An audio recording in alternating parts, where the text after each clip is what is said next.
I Yes. think we're live. Yeah. Oh, thank you. That's Thank you. good. Thank you. All right, so good evening. Welcome to the Monomoy Regional School Committee meeting for August 25th. We are calling the meeting to order at...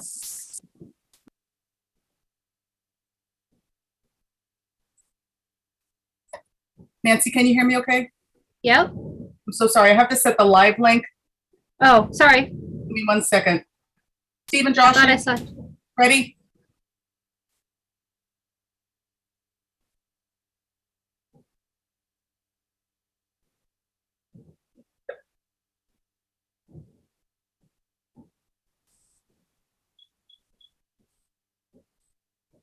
I'm having some connection issues on my end as the host. I think it's, are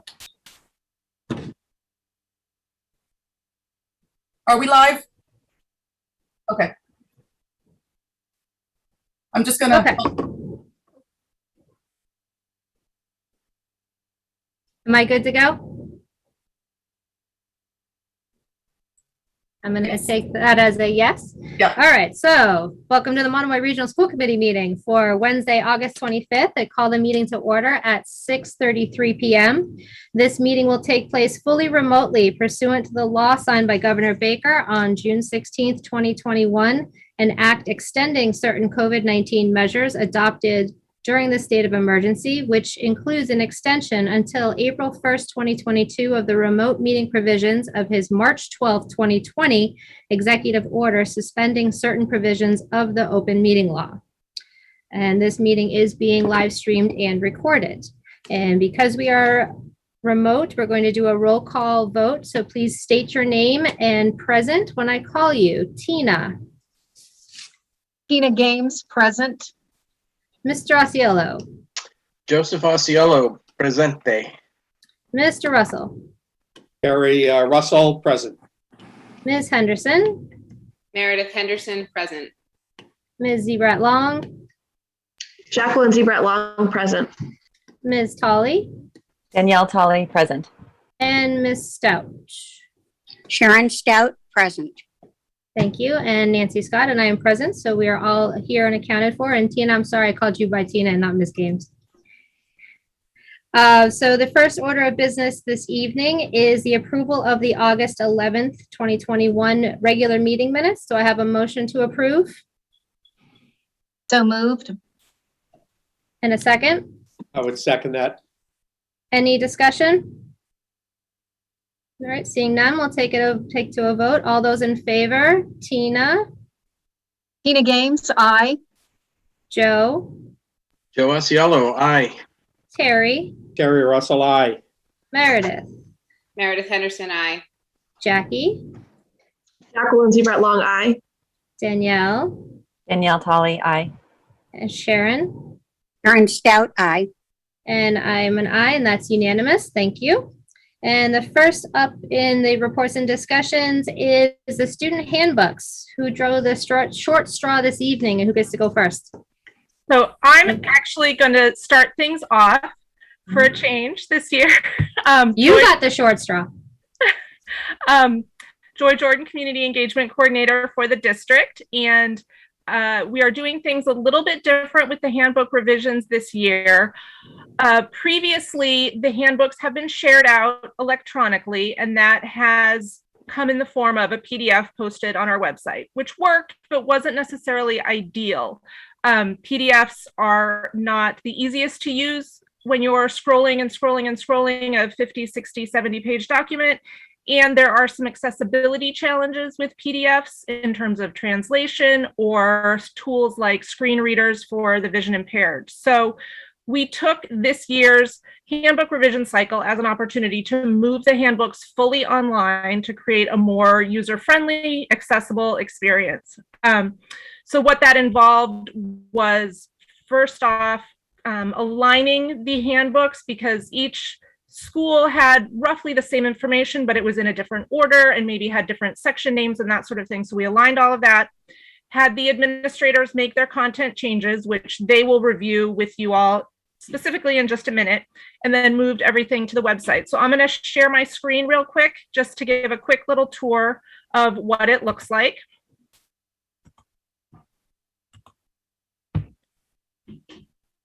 So can I get a thumbs up? Because I can't see. Okay. So the handbooks are all collectively in one place on our district website, and then each handbook is on its own building's website as well. You'll see now that you can expand the handbook and see all of the information broken into the categories. It's a lot easier to find. You can say, oh, I need some information at a glance. So you click on that. You can expand all of the sections to get all of the information, or you can just scroll down and say, oh, I just need to know the start and dismissal times for this building. And you'll see that it is the same order all the way down the buildings. So it should be a lot easier for everyone to find what they're looking for. Because of the features built into our website, users that may not have English as their first language can just click the translate button. There's dozens and dozens of languages they can scroll through and just translate the whole site. There is one content change that I'm going to go over because it was a global change, predicated partly on the decision that just came down from the state level and to expand on the elements of the reopening plan that Dr. Carpenter will go over later tonight, but that's in the health and safety section. And it is this top item, masking to assure safety of students.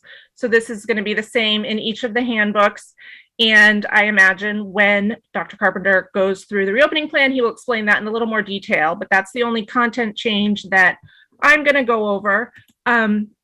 Are there any questions on the website side of things or how it's laid out or formatted before I stop sharing? Anybody have any questions for Joy? I have just a quick comment, maybe just a review. This is Tina Games. First of all, Joy, I love the language piece of this. Thank you so much. And can you just quickly show me where that was again? Oh, it's at the top corner here of Oh, I every see. page Okay. of our website. So it's a nice tool that's built right into our website. And we've been trying to train families over the last couple of years on that. We will send messages through our notification system in their designated language with a note that says, if you need, with a link to our website and a note that says, if you need to translate this, click the translate button in the upper right corner of the website and choose your language. So we're hoping that folks are getting to know that that is available to them anytime they're reading something on our website. Wonderful. Thank you, Joy. Any other questions for Joy? Okay, so Okay, Joy, so you I'm can gonna stop. share. Yep. I skipped over public comment. Of all things to skip over tonight, I don't see many people, but I still skipped over it. So before the principals get into their revisions, is there any public comment for this evening?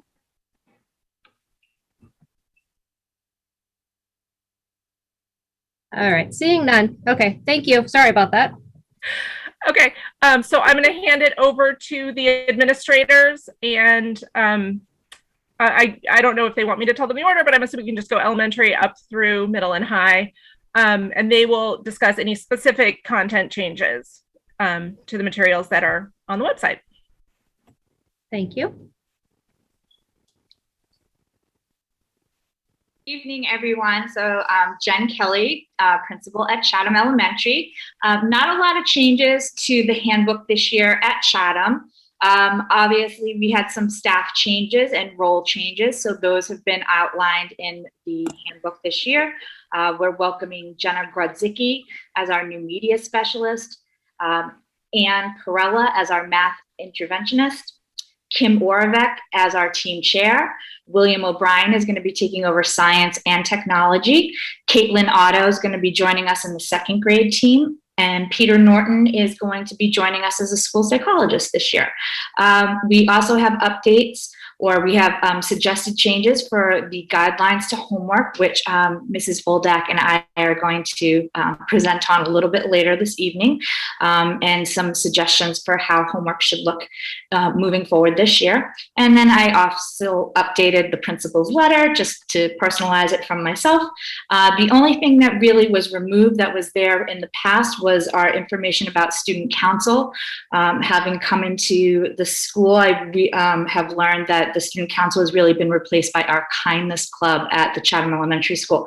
So we'll continue the kindness club this year. I'm really looking forward to all the great work the kids have done and our staff have done around that, but we will not be having a student council this year. So that's just a summary of the very few changes that we made to the handbook at Chatham.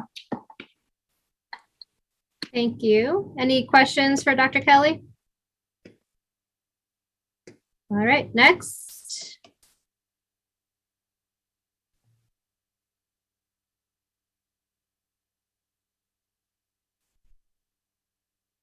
Hi, everybody. Hopefully you guys can see me. I'm Sharon Hughes. I am the assistant principal here at Harwich Elementary School, and I'm going to be sharing our brief presentation of changes as well. Can someone give me a holler that they can hear me? Yes. Yes. Super. Thank you. About 23 thumbs up. Okay, awesome.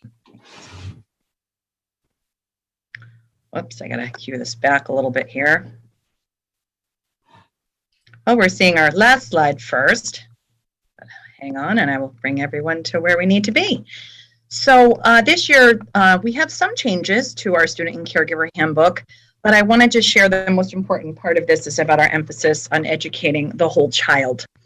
And I will get into that a little more in one of the next slides. This slide here highlights our table of all the different revisions that we have. And our first change is to our school vision statement. We worked very hard with our school council in collaboration to revise it, and it's very short, and I really would like to be able to read that.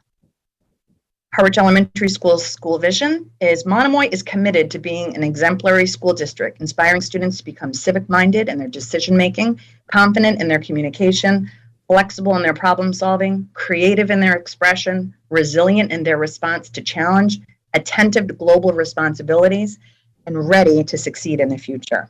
So I think that is a great shared vision. Our second change is dismissal time. It originally was 1:50 and now it's 2:05. So that helped us gain valuable 15 minutes of time for additional instruction in our day. So we're really happy about that. Our third change is to the arrival and dismissal process. This is going to provide greater efficiency for our families, given the volume of caregivers who drop off and pick up every day. We have specific locations that I will share in a later slide so everybody can see that. And we do have a new early drop-off, which is exciting for this year. Our fourth change is staff updates.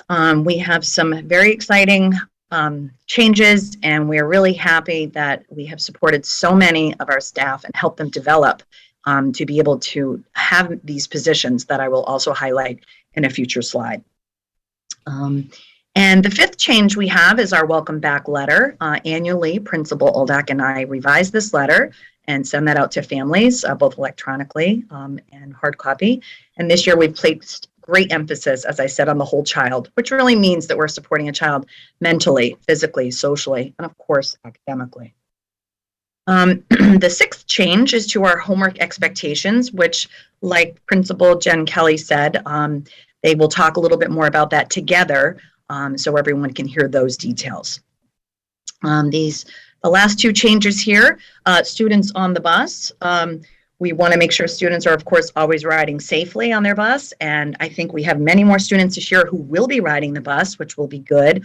And typically, kindergarten students are in the front, and we don't let students change buses. They are to ride on their assigned bus for their health and safety.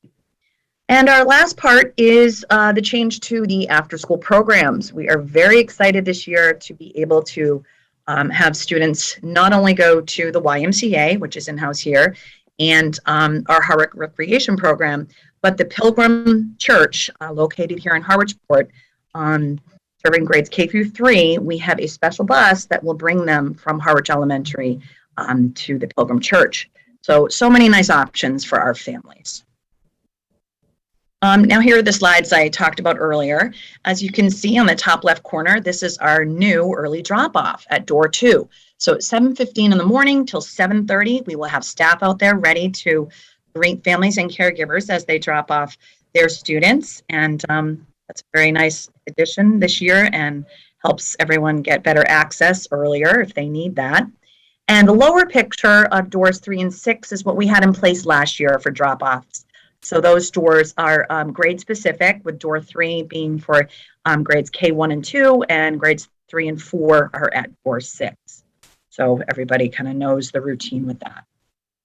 And now for our slide on new faces in new places at Harwich Elementary. We are very happy, and I made sure we highlighted the years that we have had so many of these wonderful staff with us, mixed in with our other new hires.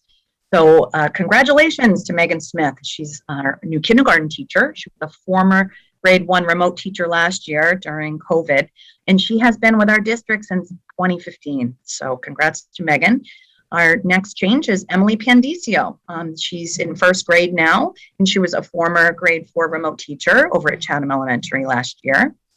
Next is Carissa Tonis. She is now in 3rd grade, and she was a former long-term sub here at Harwich for grade 2. And she had many children come through the school, and wonderful family. So congrats to Carissa. Next is Laura Marcinsic. She is our new 4th grade teacher, but a former grade 3 teacher, and has been with the district since 2018. Next, we have Ann Barnard. She's in grade 2. She was formerly kindergarten remote teacher at Chatham Elementary, and she has been with the district since 2001. So that is just wonderful to see that kind of retention with our faculty. Next is Rebecca Riley. She's now our new music teacher, but formerly Harwich Elementary grade 1 teacher, and has been with the district since 2013. Next, we have Melanie Calora. She is our new adjustment counselor, coming to us from Cambridge, I believe. New to Harwich Elementary, and this position was reallocated for the school psychologist position. So we just feel this will really be helpful to our students socially and emotionally to have an in-house adjustment counselor. Next is Kim Oravec. She's our new team chair, and she is the district preschool and the Chatham Elementary out-of-district position. So we welcome her. After that, we have Heather Ferguson, and Heather, whoops, sorry, just lost my screen. Heather is our new physical therapist district-wide.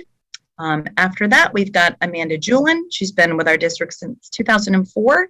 And Aaron Senior with our district since 1995. And they are returning to become the reading specialist positions they were supposed to have last year. So we're glad to have that happen. Marianne Bragdon has been with us since 1995, and she is returning from a classroom teacher role last year. And Mary Crowley has been with us since 2004 and is now in an ESSER-funded position as a math specialist. And last but not least, we have Annalise Jurgelin. She's our new administrative A position here for Mrs. Oldak and I. And we also are happy to welcome Laura Kavanaugh, and she's an admin C position here in our administrative office. So many wonderful changes at Harwich Elementary. 2 quick last slides here. I wanted to share the exciting return of students to the cafeteria for lunch.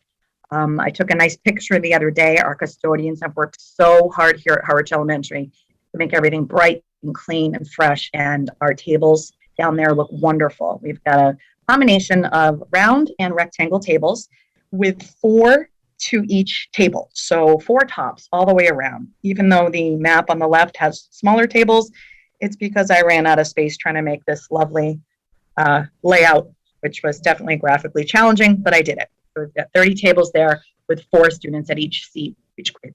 So that will be great to have that down there and everyone together again. And our last slide, any questions for Principal Oldak or myself? We'd be happy to take them. Anybody have any questions? If you can speak up if you have one. Oh. All right, I think you're all set. Thank you very much. Great, thank you. Welcome. Mr. O'Shea, I believe that makes you being the next one up. All right, we're progressing through the grades here. Good evening, everyone.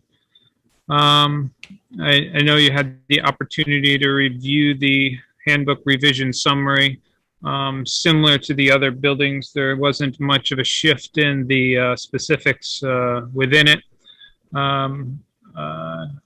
we did just in the shift and the change from last year to this year, there's some additional staff that are joining us this year. And that includes Miss Annie Doherty is a 6th grade teacher that will be joining us, and a 7th grade teacher, Miss Jessica Looney, as well as a reading interventionist. I'm glad we can reincorporate that position, and that is Miss Lee Williamson.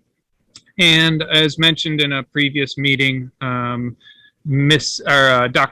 Tricia Flint is joining us, and she's heading up our Bright coordinator position in that new position that we've kind of talked about to help our students that are at risk.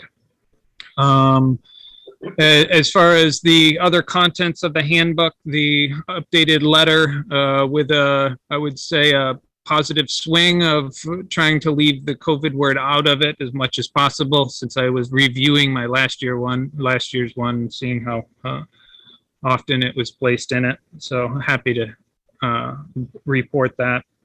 And then beyond that, it's really technicalities that you can see specific to our simple things and just adjusting as we found fit from last year. For example, the language within our dress code, and trying to make that certainly more understanding and build our own just awareness and students' perspective and the culture that we're in. So at that, I will try to be the shortest on the docket here and end it at that point, unless you have any questions for me. Any questions for Mr. O'Shea?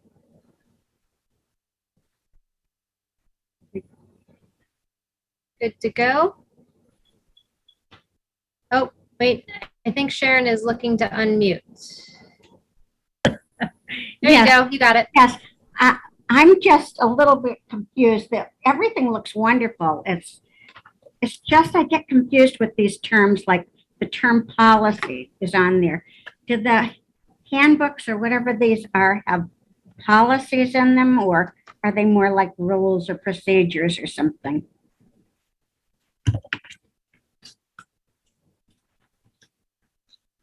As far as the language related to dress code policy, is that what you're referring to? Is that referring to the school The committee school's policy? dress code policy, yes. Thank you. Any other questions? All right, Mr. Alexander, Ms. Police, you're up. Hey, how are you guys? Nice to see everybody. Nice to see you too. So we don't have a ton of changes, but I will share my screen. Can everybody see that? Yep. Okay, so we have some, fairly mundane changes that I won't go through, but I will highlight some that are important. First would be number 3, which is updating our illegal substances policy.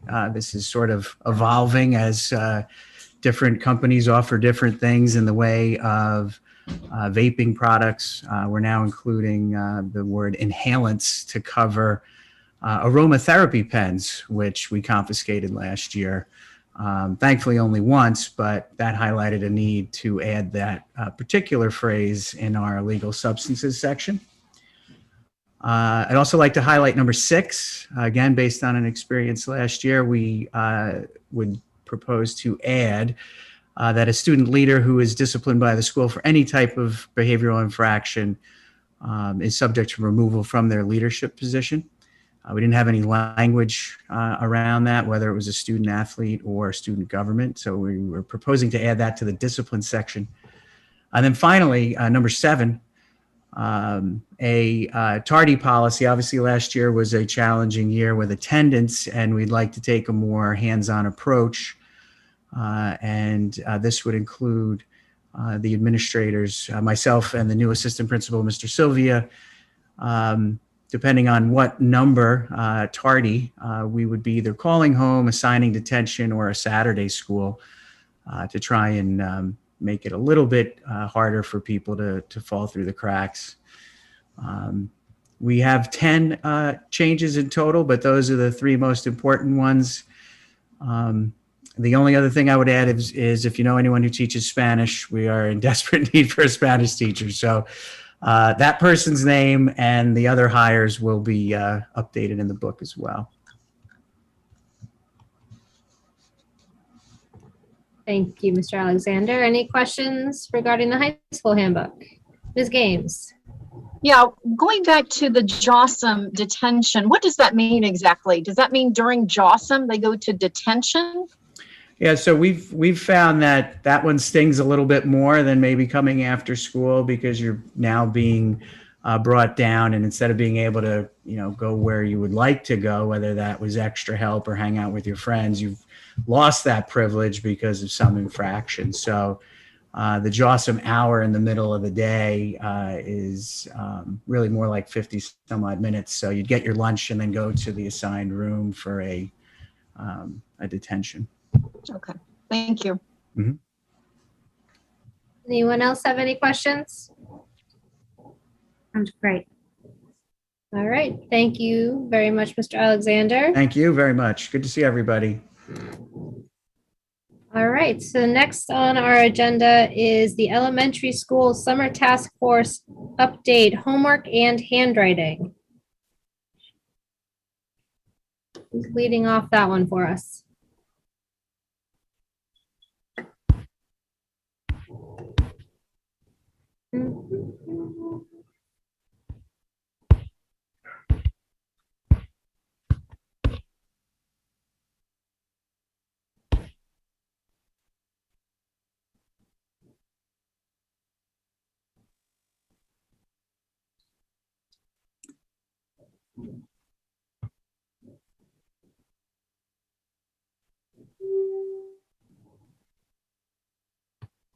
Ms. Oldak, I think you're on mute. That better? Sorry. That's better. Sorry, I couldn't see who was trying to speak, so I wouldn't know who to. Sorry. Hi, I'm Mary Oldak, the principal of Harwich Elementary School, and I'm here tonight with Jen Kelly to present the recommendations of the 2 summer elementary task forces that we had underway. First of all, I just want to say that Jen has been a wonderful colleague, and so happy to have her as a partner. She and I hit the ground running together as a team this summer with these 2 task forces that lifted off right after the 4th of July. I'm going to be presenting the recommendations of the handwriting task force, and Jen is going to be presenting the homework task force recommendations, which were mentioned in both of the handbook presentations, as there are some pretty significant changes to our homework practices guidelines of elementary school. We just advance the slide here. The handwriting task force was looking at the consistency of handwriting instructional practices, preschool through 4th grade.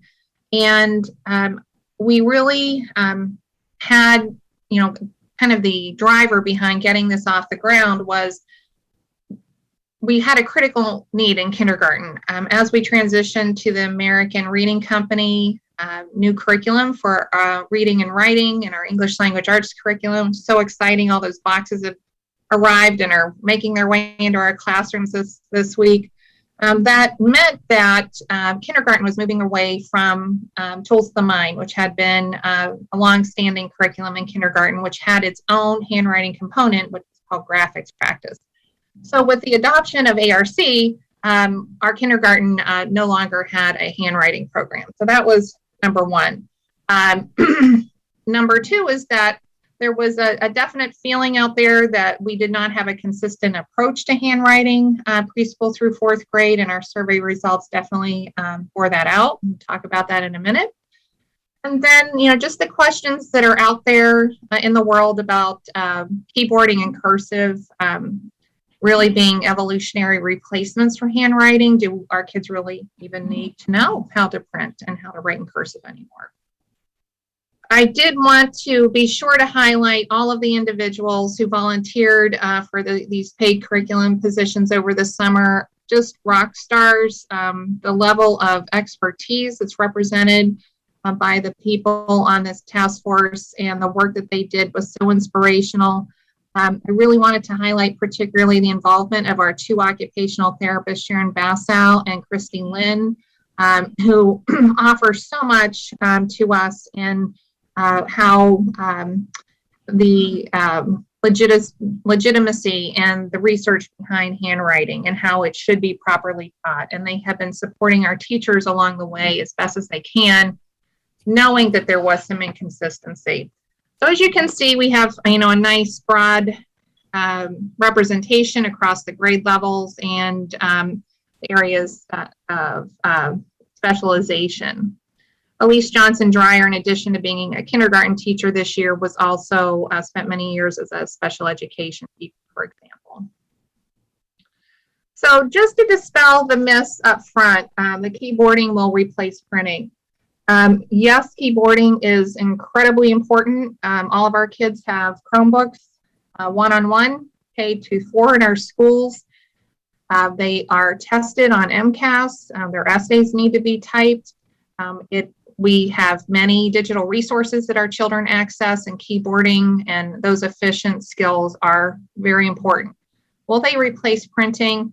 No. And what we learned on our task force from the research that our teachers did is that handwriting is really developmentally so important to literacy skills, and that to do away with it and just solely rely on keyboarding would really impair the literacy development of our youngest students. Just the act of handwriting, the physical act of handwriting, really activates the working memory of the student or the child. I'm sure all of you who sit there and take notes through these meetings are taking them because they help you remember things. It helps us with our impulse control, with our attention. And as the kids are writing letters, they're also reviewing kind of the fluency that the sounds make, and that helps with their fluency with their phonics skills as well. And when you think about all the senses that are activated, the pressing on the paper, hearing the sounds, seeing the letter formation, that's all multisensory input that helps our children with the development of the reading skills. And the cursive is no longer required. How many of us have gone to a house closing, rented something, signed off on something with a cursive, with an electronic signature? Almost everyone has. And the fact of the matter is cursive is still very much required by the state of Massachusetts. And in third grade, our children are supposed to know how to write their first name in cursive. And by the end of fourth grade, they're supposed to have a full signature, first and last name. But for those of us who have taught cursive, you know that you can't teach just a signature, that cursive is taught by similar letter formations. You don't teach it alphabetically. You don't teach it in isolation. So you do need to teach the entire alphabet for all of the children to have a signature by the end of fourth grade. So our task force, the handwriting task force, just met twice, but in between those times, we had subcommittees that went off and really delved into the staff survey about handwriting. They researched the research behind the importance of handwriting or the lack of importance of handwriting so we could take a position on it. And they also researched programs. And we came up with our own list of criteria that we felt was, based on the research that we heard, was really critical to a program that we would want to move forward with. So as our task force analyzed the staff survey, we did find that handwriting instruction is not universal for manuscript or for cursive. Part of that, I'm sure, is just the continued latent effects of regionalization as we continue to try to align our elementary practices. Teachers were using 3 different programs or self-created materials. Handwriting Without Tears, which is a program that our occupational therapists have been doing their best to support teachers with in kindergarten and first grade as they've had time and have been able to consult. And Danielian and Zahner Bloser, which are 2 very old school manuscript and cursive programs that have been around for a long time. We also did discover that there are teachers who are not teaching handwriting and are not teaching cursive. So our kids are not leaving elementary school with a guaranteed set of skills there. So knowing all of that, we went off and researched programs that met our requirements, that they be research-based, that there be multimodal instruction that included tactile practice with manipulatives, gross motor integration, that there were digital resources available for the teachers in order to support the instruction. And this was really key. We were looking for a program that had the scope and sequence all the way up, preschool all the way up through 4th grade, to support not only printing but cursive too, so that there was that common terminology, so that when we made the handoff in 2nd grade into 3rd grade with the cursive beginning, that the common language was there, that it wasn't, you know, just a hard reboot of handwriting instruction, that there was a basis there of context. And of course, professional development opportunities. I have to say, and you'll see with the program that we recommended, we are just so lucky to have the internal expertise that we have with our occupational therapists. And I think we're going to be able to do most of that in-house. So the recommendation after looking at the various programs is that we adopt the program called Handwriting Without Tears, preschool through 4th grade. It meets all the criteria and elements that were already in practice, and all of the criteria and elements that our task force identified. And as I just said, we have internal expertise to provide professional development to our staff. We did look at a phased-in adoption for a couple of different reasons. Preschool, many of our teachers are using Handwriting Without Tears anyway. Kindergarten and 1st grade, there's been some exposure there, thanks to our internal staff consultation. And when we think about manuscript and printing, we really are looking at the continuum through 2nd grade. So we're looking at adopting Handwriting Without Tears officially, preschool through 2nd grade this year, and then looking to adopting the cursive component the following school year in 22-23 for a couple of different reasons. And the reasons are just to support our budget process so that we can budget for the full program appropriately. We also do not want to lose sight of the fact that we are adopting ARC, and we're all very committed to having a nice, clean, clear deck so that our teachers can really concentrate on the adoption of ARC. And we know that as we progress with the phased-in adoption from 2nd into 3rd and 4th with the cursive, that common language will just roll over, and it just is a nice break as the cursive starts in 3rd grade. So as Jen and I looked at the costs associated with this, I want to just give you a little bit of a precursor here, that as we were going through the budget process last year, we had budgeted for Words Their Way, which was a program that we had adopted for foundational skills in the elementary schools as part of the foundational skills work that we were doing. And that goes back, I want to say, 3 or 4 years. So we had budgeted for that program, not knowing exactly where we were going to land with ARC and the implementation and the adoption. So Jen and I are looking to fund what we need this year to get Handwriting Without Tears through the funds that were set aside for Words Their Way, that we feel are best. Well, really, those skills are covered by ARC. So we have that bucket that we're going to be able to tap into. So in terms of the budget, this is budget neutral, which is the good news.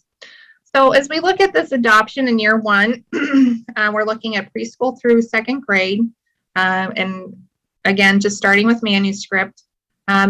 This first year, there is that fixed cost, if you will, of buying all the manipulative sets and teacher resources that we need that are durables that will remain in the classroom for years that don't need to be replaced. And every year there will be student consumables which come bundled with the online access. So the first year we have a total cost to Chatham of $3,393. Harwich Elementary, $9,865. That's just purely driven by the difference in student population, for a total of $13,258.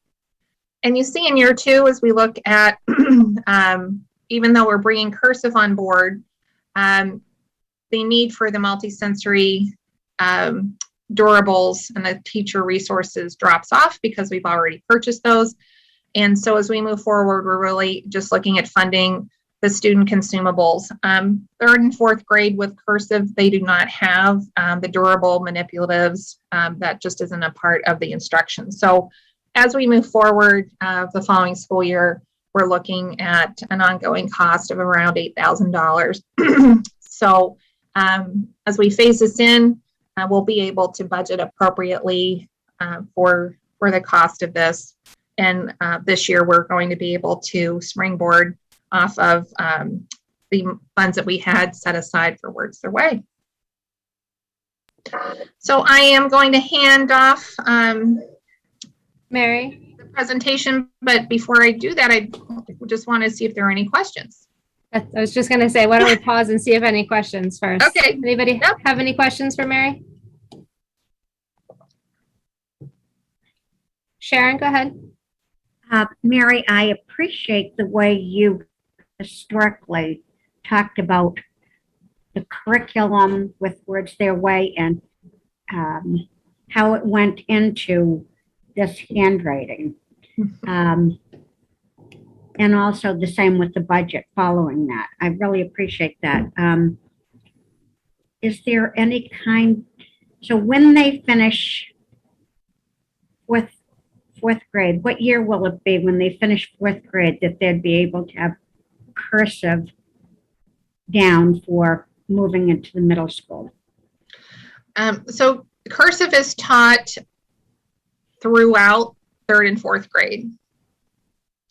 So by the time they leave fourth grade, and I haven't looked back closely at the scope and sequence, Mrs. Stout, but I think the cursive instruction will definitely be completed by the end of fourth grade for the handoff to the middle school.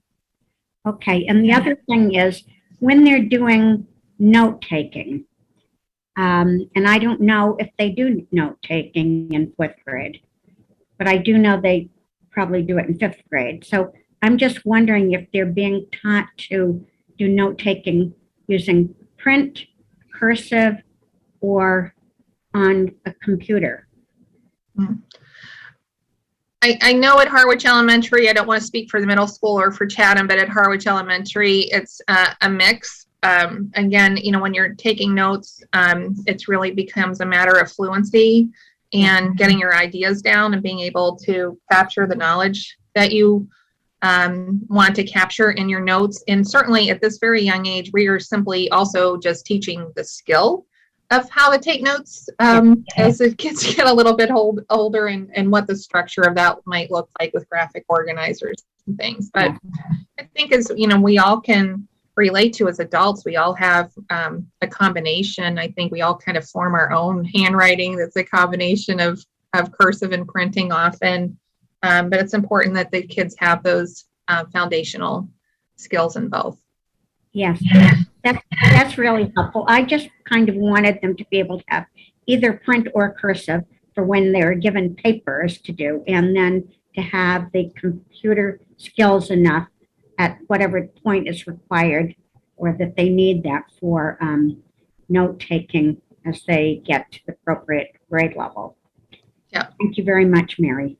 Thank you very much for the questions. Meredith, go ahead.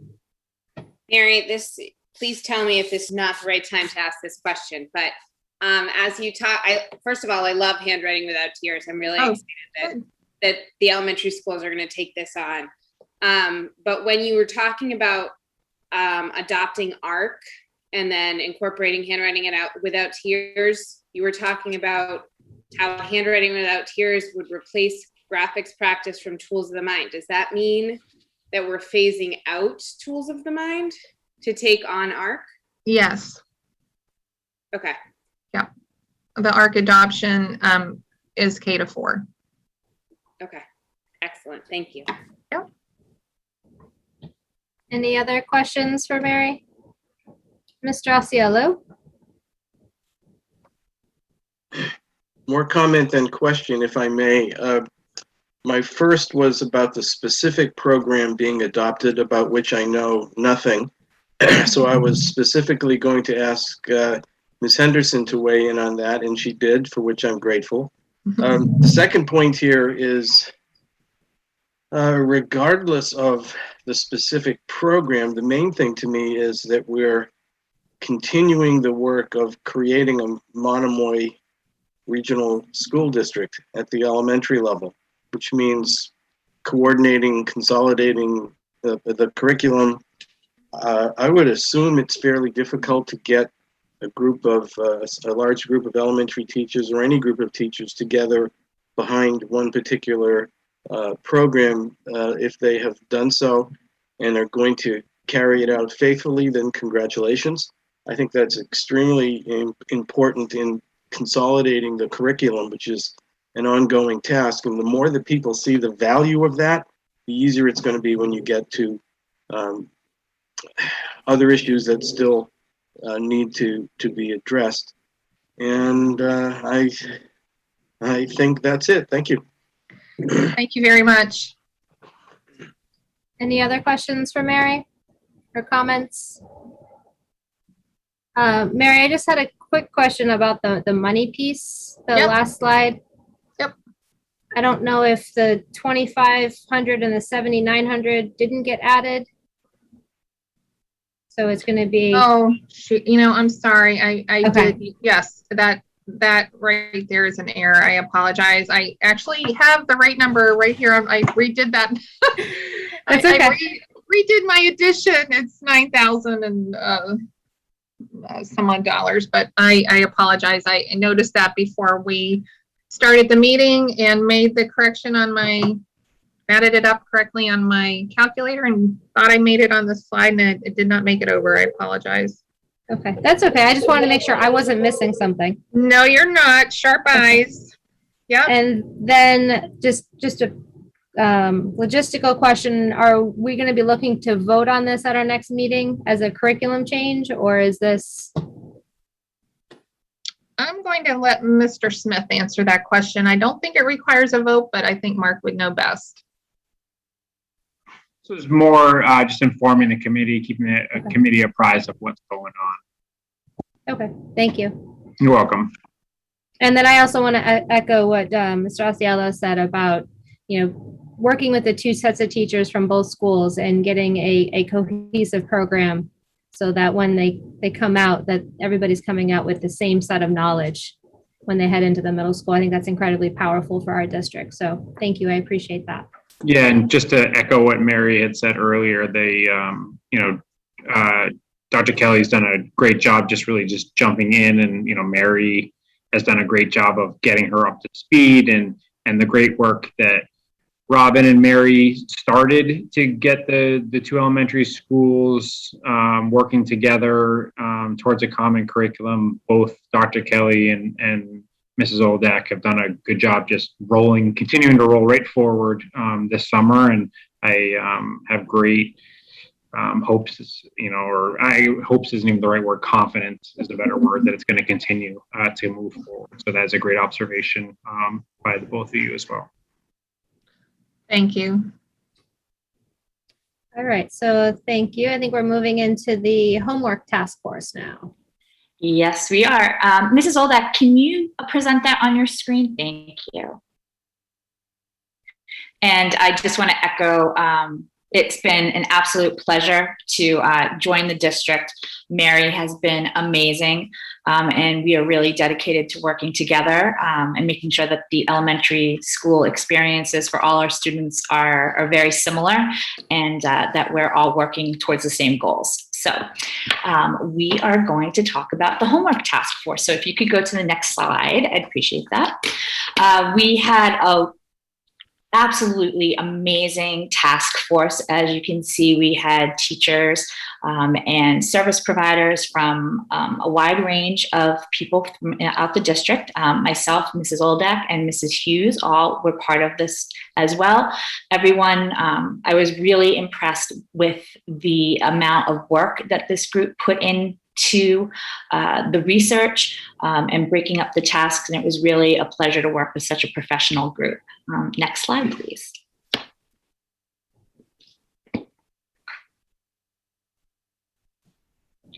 All right, so a homework task force, I think if you read any of the educational journals, homework has been a really hot topic for many years now. There is a lot of questions if homework is of any value at all. And there are people on both camps thinking that homework is important and others that feel that it is not. Some of the issues surrounding homework that we identified or that the district identified was the inequity of access at home for a lot of our students. Going home to do homework that required support from family members, if family members were working, if there was a lack of technology, language barriers, really an inequitable situation for many of our students throughout the school. The value of the homework tasks that were being assigned. Was it, quote unquote, busy work? Was it teaching, materials that the students had not seen yet?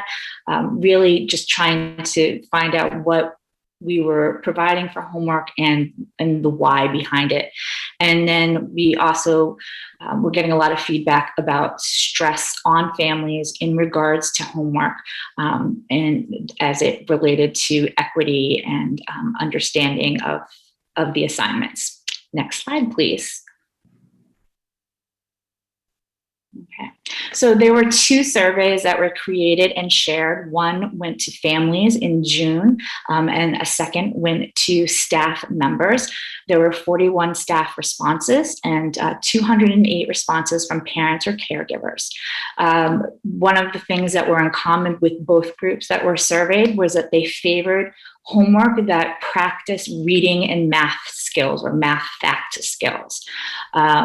Both groups identified that parental support the need for parental support was a major drawback with homework, with assigning homework, and caused a lot of arguments and fights and tears at home. And we definitely want to avoid that. Families also cited that extensive amounts of homework were negatively impacting their family time, and that students were developing negative feelings about school due to the battles they were having at home over homework, and just the extensive amount of time that they were taking out of their family time to finish their school assignments. And then we also asked about families' preference for online homework, and it was really neutral. Some families really liked the online homework offerings, others did not. So it was really kind of middle of the road there for those results.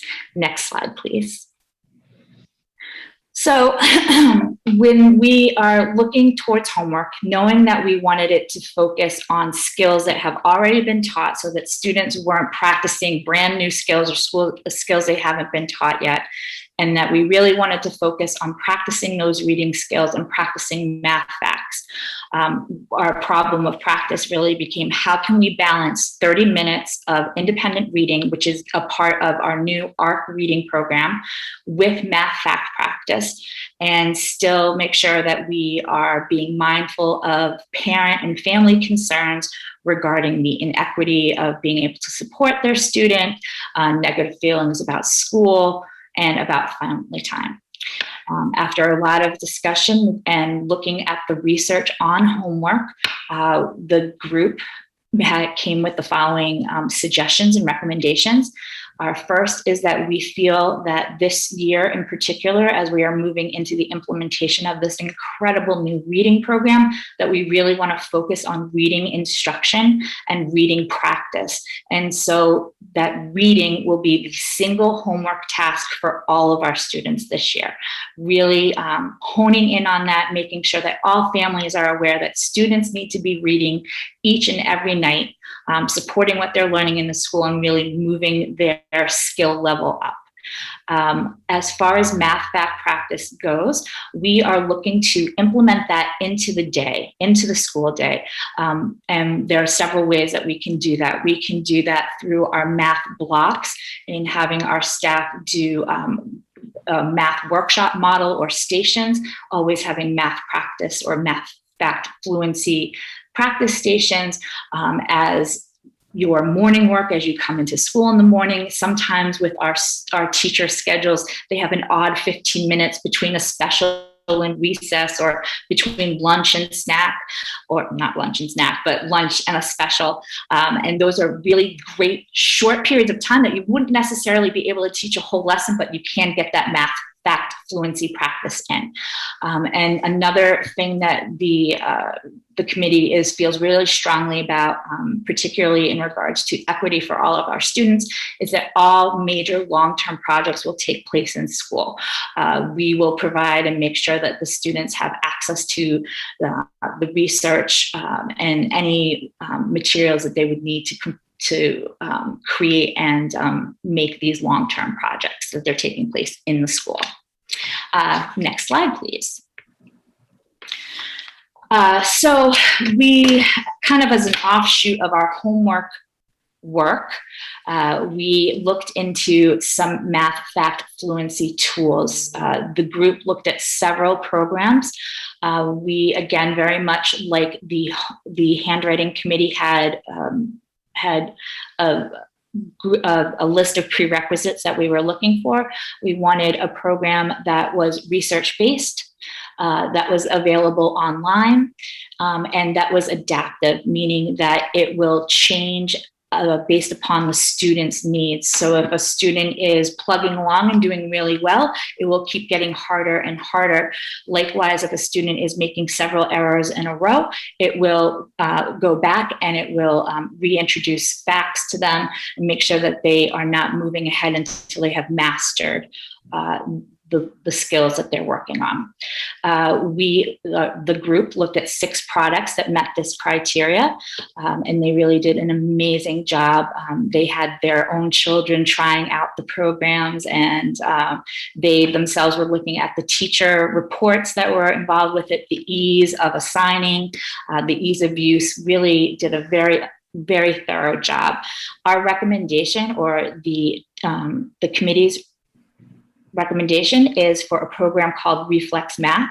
The cost for Reflex Math for the upcoming school year for students in grades 2 through 4 at both Harwich and Chatham Elementary would be $5,293. We are working with Mark Smith currently on funding for that. It looks like we have some Title I grant monies that would be able, so it should be a budget neutral issue. I should add as well, when I worked for the Norfolk Public Schools, I was the math and science curriculum coordinator for our elementary schools.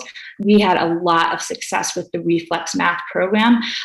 In just a matter of months of using the program, our students were able to gain, make a year's worth of growth in just a few months of use with this program. It had excellent reports for us to use and also helped our teachers identify exactly where kids were and where they were struggling in the acquisition of their facts and their fluency. So I'm super excited that we will be bringing this to Chatham and to Harwich, and I think the kids will really enjoy it as well. Next slide, please. So our overall recommendations we have here on this slide are for grades K through 4.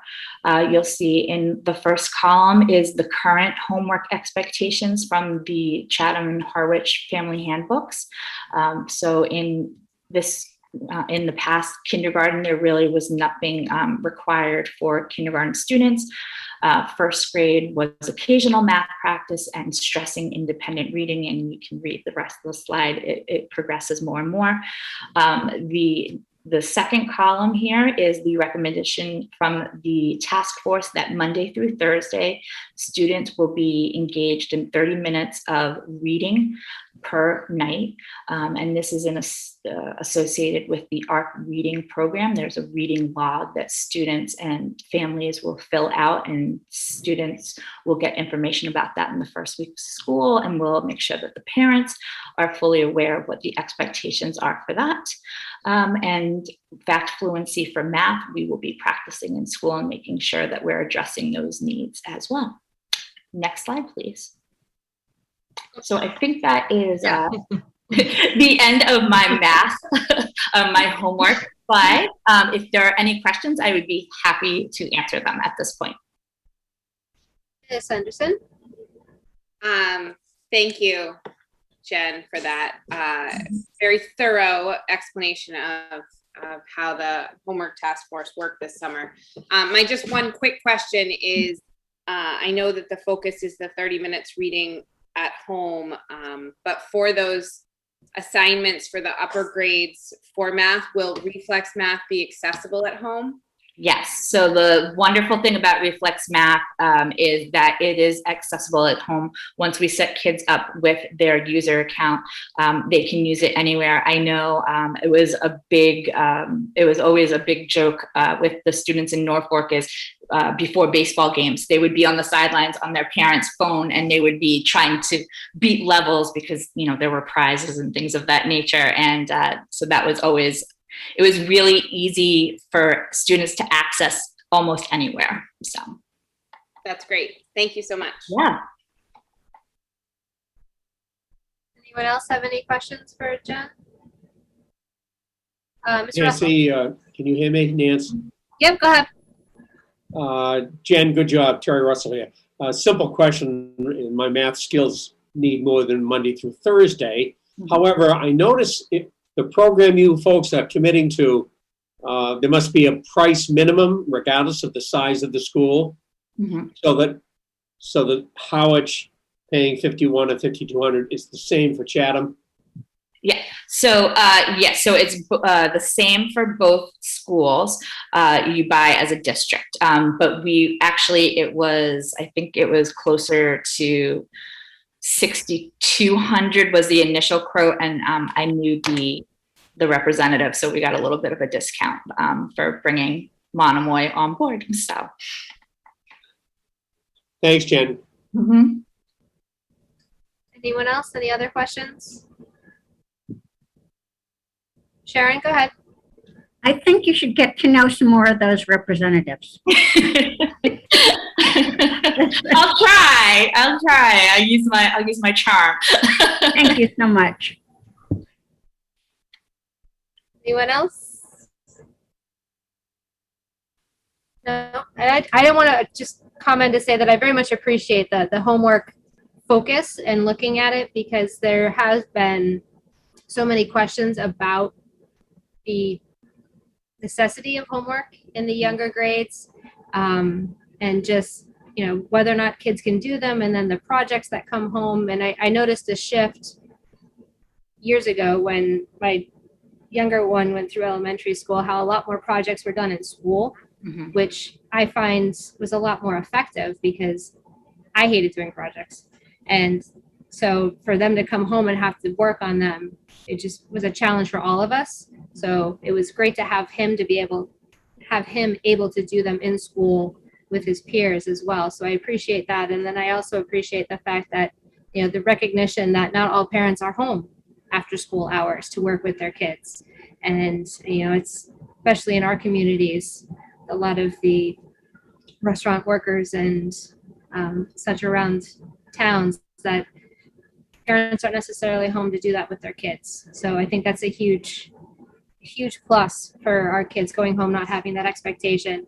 I assume kindergartners aren't reading fully, so you're talking about being read to We're talking about being read to. We can also provide audio if they don't have a parent. We have some different ways to be creative. Also, we realize that our youngest students need to build stamina. They're not going to be able to read 30 minutes right away. And so that's all part of the program, and we'll build up to it. But, universally, we're trying to put that 30-minute just so people can kind of have some guidelines for where to go. Obviously, it will change, based upon the individual needs of a student as well. But it's just kind of an umbrella of 30 minutes.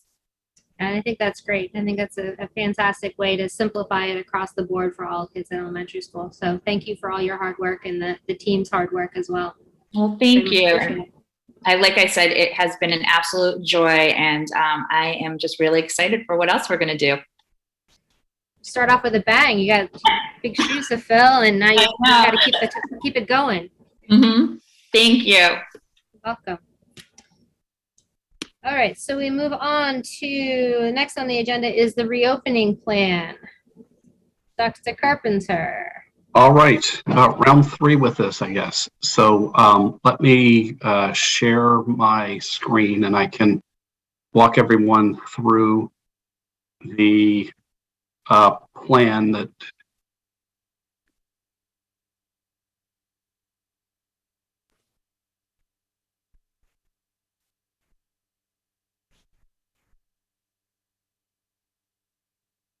let's see, can people see Yep. screen?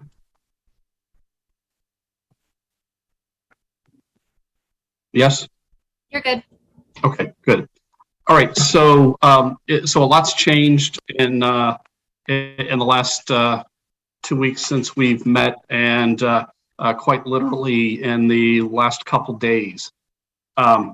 So in the last day or today, the Commissioner of Education released a mask mandate, and I'll go over some of the specifics of that mask mandate, but it largely follows the same science and reasoning, and also has very similar expectations that we've already laid out in this plan. So it's not like we have to go with the release of the commissioner's mask requirement, do something different.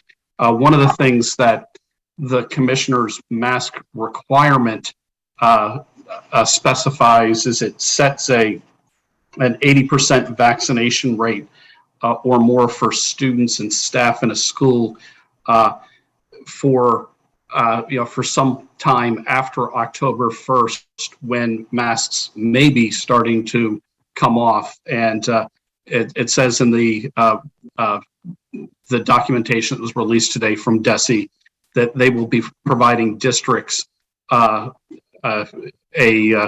additional information on how we're supposed to go account for the vaccination of students and staff, to at least be able to document that we've reached that 80% threshold.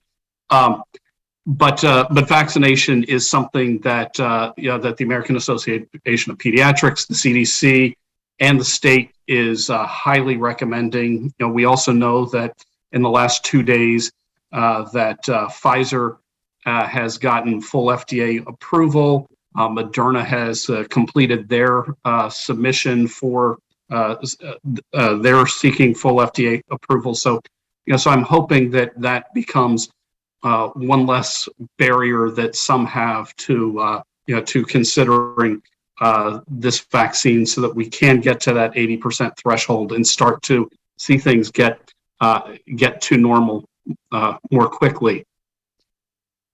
In terms of masking, again, this is the big shift since when last we spoke. So it was yesterday, the State Board of Health, the State Board of Education voted to grant the commissioner essentially an emergency action to put in place a mask mandate in the state. That mask mandate was was put out today by the commissioner. In it are the following sort of punchlines. It goes into effect immediately for all public schools. Masks are to be worn indoors. Masks are not required when outdoors. All visitors are expected to wear masks in school buildings. The mask requirement is in place until at least, emphasizing the at least, October 1st. The commissioner will revisit the requirement, based on public health data, and we as well on our end will be looking at public health data as we get to October 1 and beyond. Masks should cover an individual's nose and mouth. And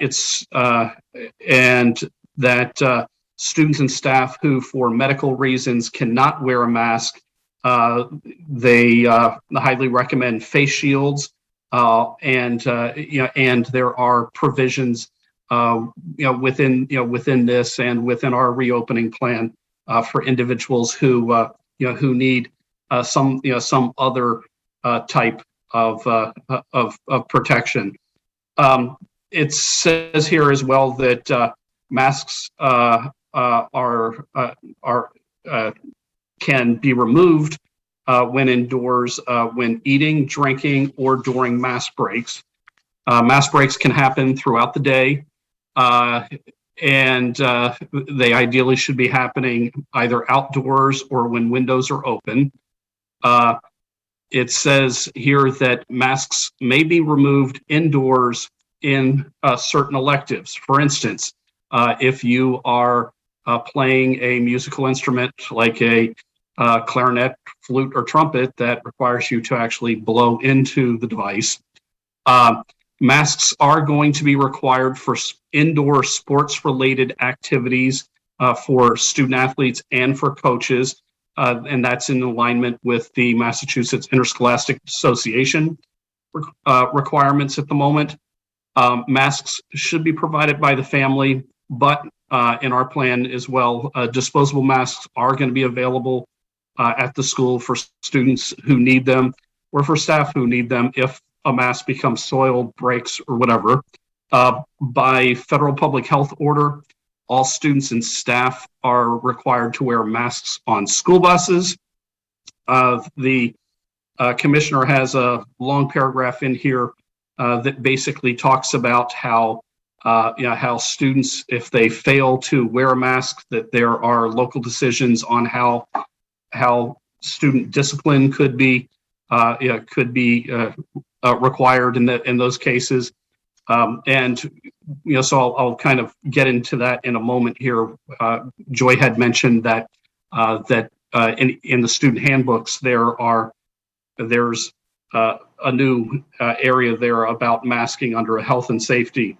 And the final thing is that the state is requiring schools to do this by Friday to provide sort of a online verification that we are following this mask mandate as we reopen, because there were some districts that I think were electing not to mask, and so there was just a sort of a verification check that everybody is following that.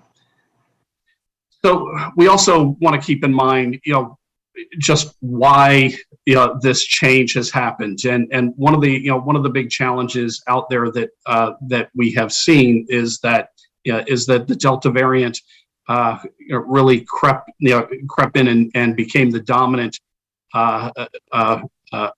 type of COVID that is going around both Massachusetts, Cape Cod, and the country, and we have seen a lot of cases of breakthrough infections.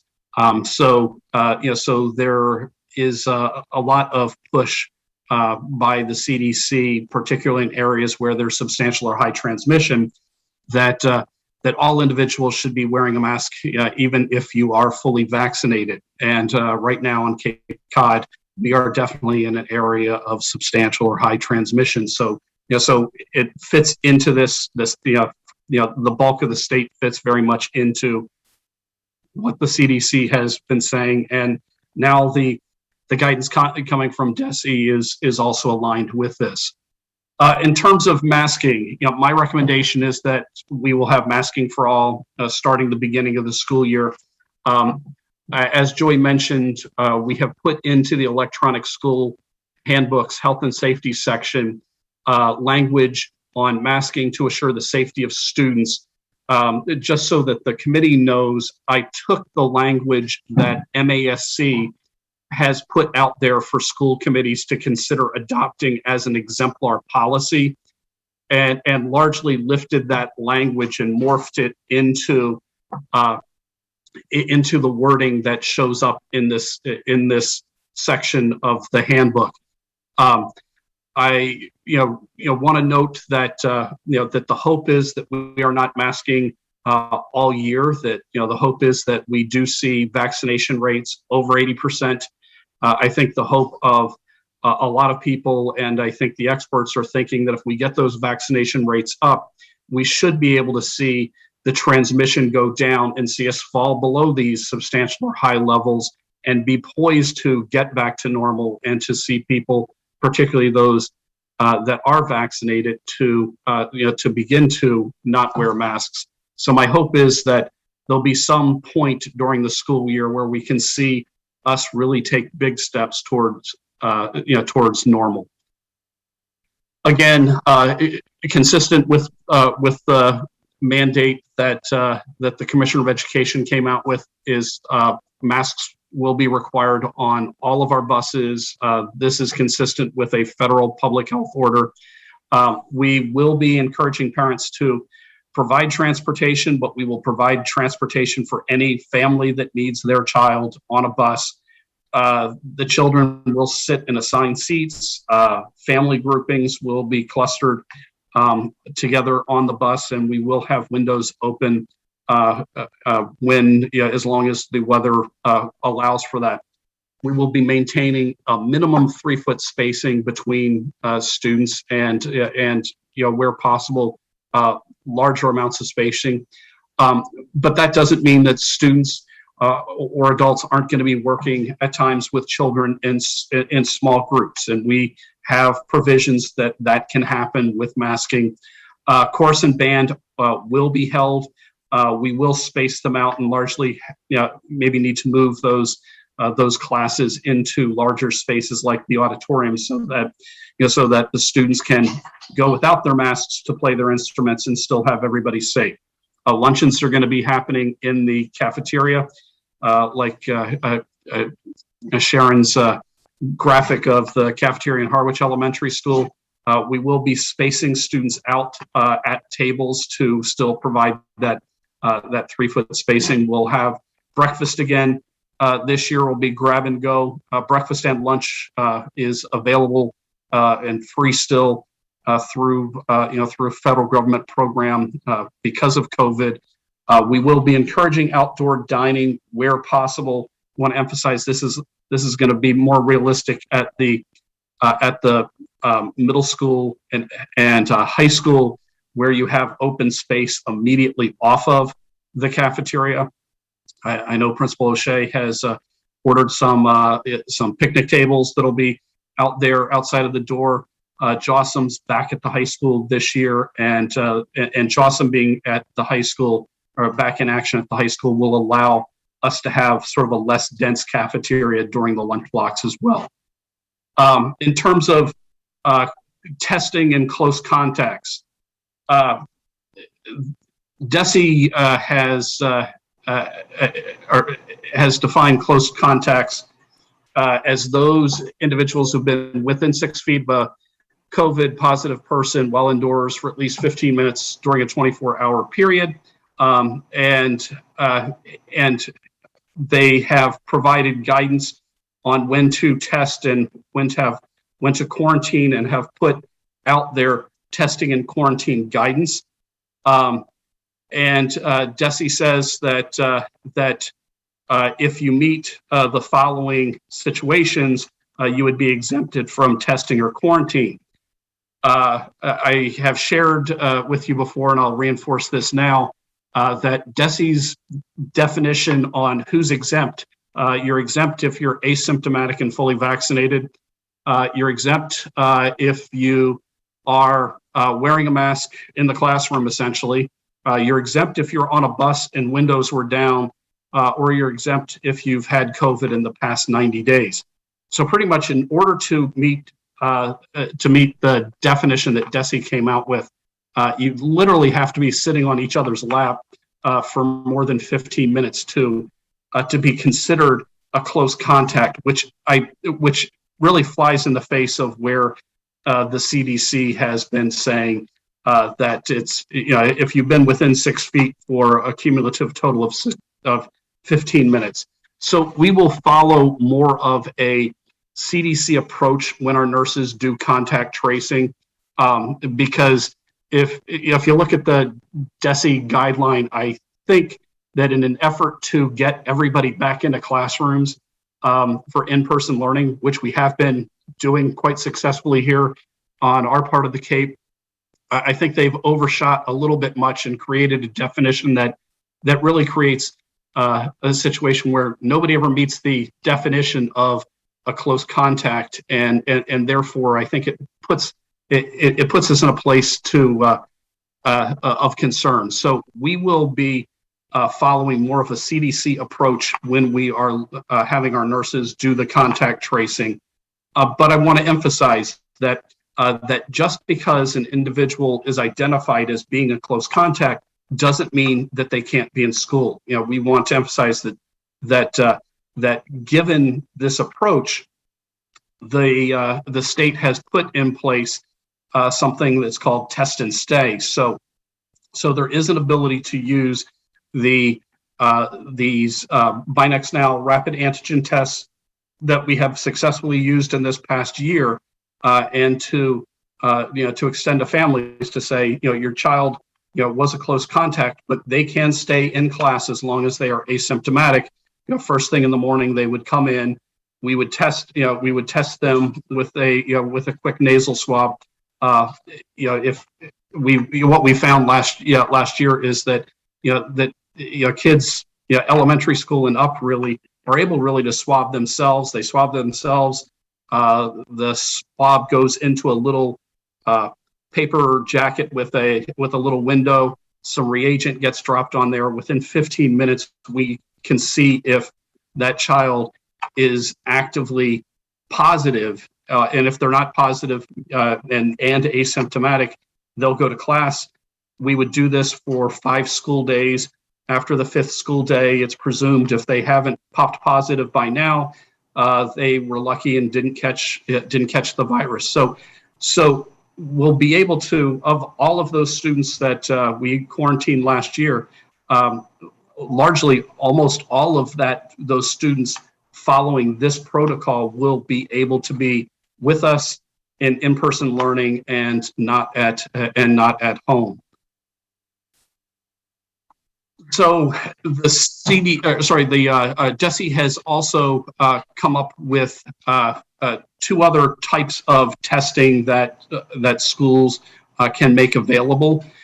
First, if we have a student who comes down to the nurse's office, they're feeling ill, we're going to be sending them home because they're symptomatic, but we can extend to the family and say, would you like us to go and test your child before we're sending them home with one of these tests, so that we can give at least some bit of information for the family on whether or not we can tell if it's COVID right now. We would likely, in either situation, have the family still have a follow-up PCR test to make sure that it doesn't progress into COVID, a full-blown COVID infection in upcoming days. There will also be pooled testing this year. We're in the process of working with the new contractor, which is CIC Health, and it'll be a similar situation as last year. just with a different name. They have felt that people don't really understand what pooled testing means. So it's a routine COVID safety check, where I imagine the way we would like to see it implemented is that starting fairly early in the school year, probably on Mondays, we would have students who who parents have given us permission participate in the testing. We can go and see if there are some asymptomatic cases that can get picked up, because this type of testing is a PCR testing, so it can pick up asymptomatic situations far better than one of these Binex Now rapid antigen tests. I want to emphasize that none of this testing will happen without parent consent. There's a hyperlink in this presentation. If you click on the parent consent, it'll take you to the portal that CIC Health is using. It takes a parent, literally just a minute or so to type in their child's name, their contact information, and whether or not they grant permission or not. And we'll use that portal to collect the consent from families, and to know who's going to be part of pooled testing, and if we send a child home, or potentially are going to send a child home to quarantine, we'll extend to families the opportunity to have their child stay for in-person learning with test and stay as long as they're asymptomatic.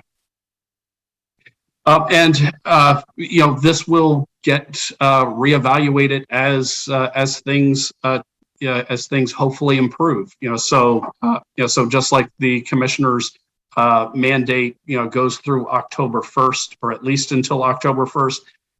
We can imagine that the state will be reassessing things as we head into October 1st, and on the district level, we'll be reassessing things. But my hope is that we can get families to participate in vaccination when their child is old enough, and I think if we have the same sort of cooperation that we had from families last year with keeping children home who are sick, that goes an awful long ways to us keeping COVID out of the classroom and schools. So I'll stop there and open it up to questions from the committee. Questions, for Dr. Carpenter? Danielle, go ahead. Thank you so much, Dr. Carpenter. I really appreciate the thoughtfulness and the clarity and the detail that is provided in this presentation, and really commend you for all the work that you've done last year and this year to keep everyone safe. I do have a couple of questions, and one is, so since one of the Pfizer vaccination has gotten approval from FDA and Moderna is likely on the same path, what does that mean for Monomoy? Could the vaccination ever become part of the required immunization that students need to have to attend schools? Is that something that local school districts can establish, or is that statewide? I would say it's, when it comes to students, it's probably more of a statewide thing, and I do anticipate that we're going to see this evolve over the course of this year. So right now, it's, if you're 12 or above, you have access to the vaccine, and children, I think from kindergarten up to age 12 are currently in trials that are establishing whether or not the vaccine is appropriate at those levels or at those ages.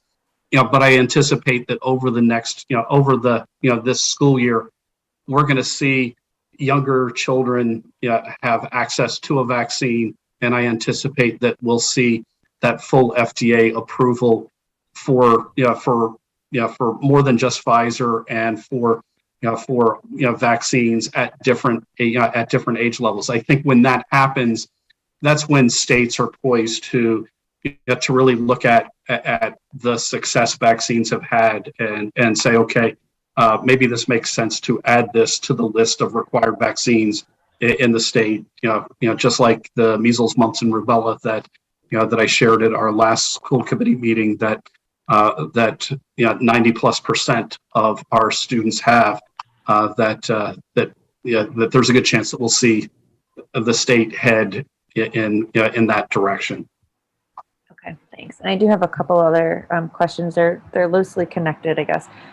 So for any student who cannot, or staff member who cannot wear a mask for medical reasons, are they required to provide proof or documentation or a doctor's note, or is it on the honor system? How does that process work, or how is that enforced, or yeah? Good. Yeah. So it's a good question. So, so something like that would be an accommodation. So you would have a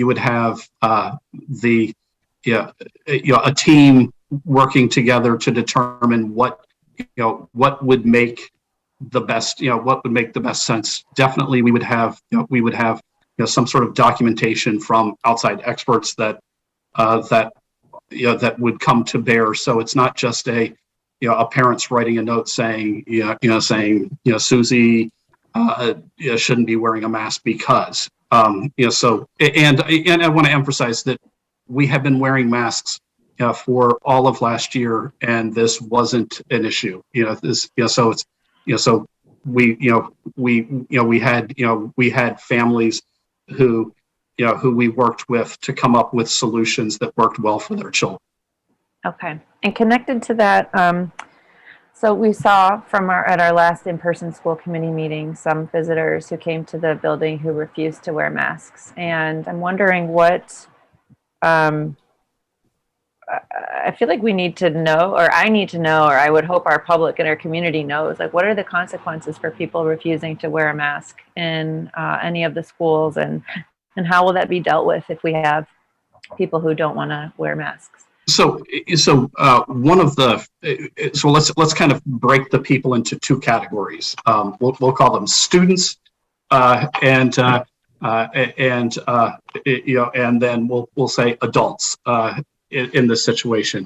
So the students. One of the things that we got legal guidance on. It's all sort of fast and furious, but yesterday we got legal guidance that we should incorporate into student handbooks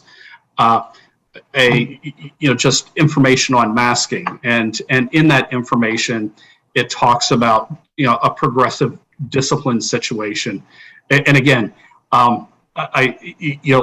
this was not an issue last year. To the best of my knowledge, none of the principals had to discipline any child because of masks. So we're talking about sort of a hypothetical because last year the kids were great with about their masks, and if somebody needed to remind them, that was just a quick reminder.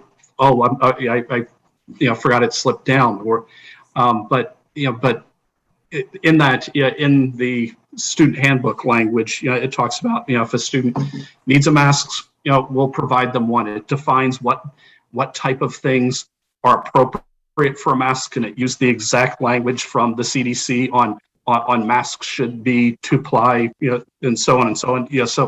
So it defines what masks should be like, and it walks through if for whatever reason a child, and again, did not happen at all last year, but if for whatever reason a child refuses to wear a mask, that there would be progressive discipline. So you could imagine that first it's the conversation between the adult and the student.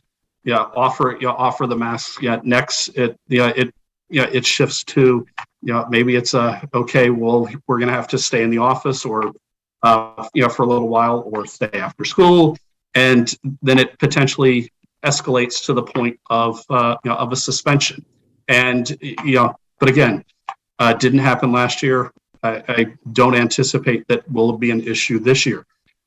For the adults in the building, I would say when it comes to masks, you'll have the same civil conversation that we would have with people when they come into the building. And you can imagine that occasionally there's somebody who maybe shouldn't be in a building, and you'll say, well, if you'll need to leave, and in this case it would be if you're not going to wear the mask, we're going to have to ask you to leave, and and you can imagine that that could escalate to the point if the person refuses to leave, that at some point it becomes essentially trespassing, and we would have to bring in.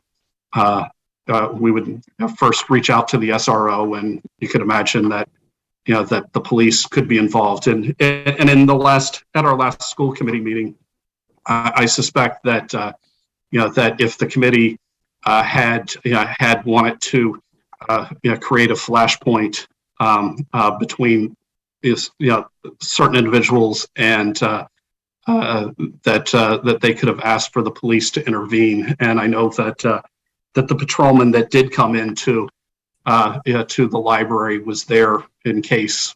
I think he was called in by by the chief in case there was a request to have people removed. And but my hope is that that we've had one very civil year last year when it came to masking, and my hope is that we can have a civil year until this is hopefully in the rearview mirror.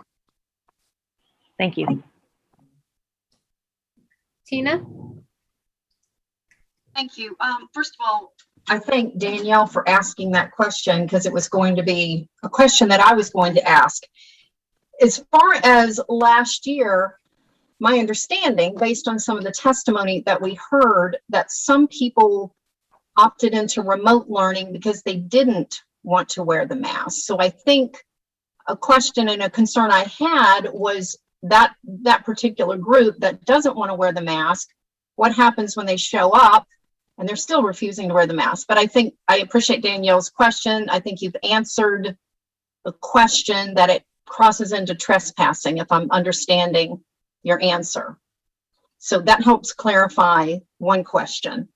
The other question I had about the test and stay with parental consent only, and if they don't consent, they're sent home. Is that correct?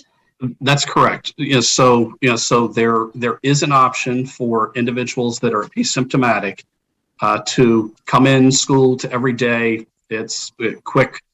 Equips for, with the exception of maybe the youngest kids, it's a quick self-swab, wait a little less than 15 minutes, and we can tell if the individual is safe to be in school. And again, this is only for close contacts, and we are, again, we're not defining close. Last year, we were very conservative, and if you had a student in your class that was positive, it was the entire class.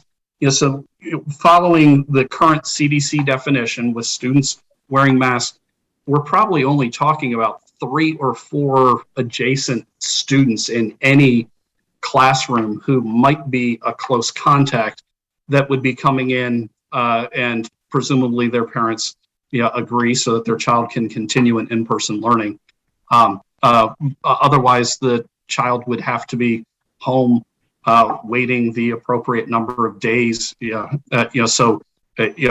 would be a 14-day exclusion from school because of being a close contact, unless they got tested after, I think it's day 5, so that they could come in a couple days earlier. It's a 10-day exclusion from school. So we want to go and support kids being in school, and I'm glad that the state has come up with with this approach.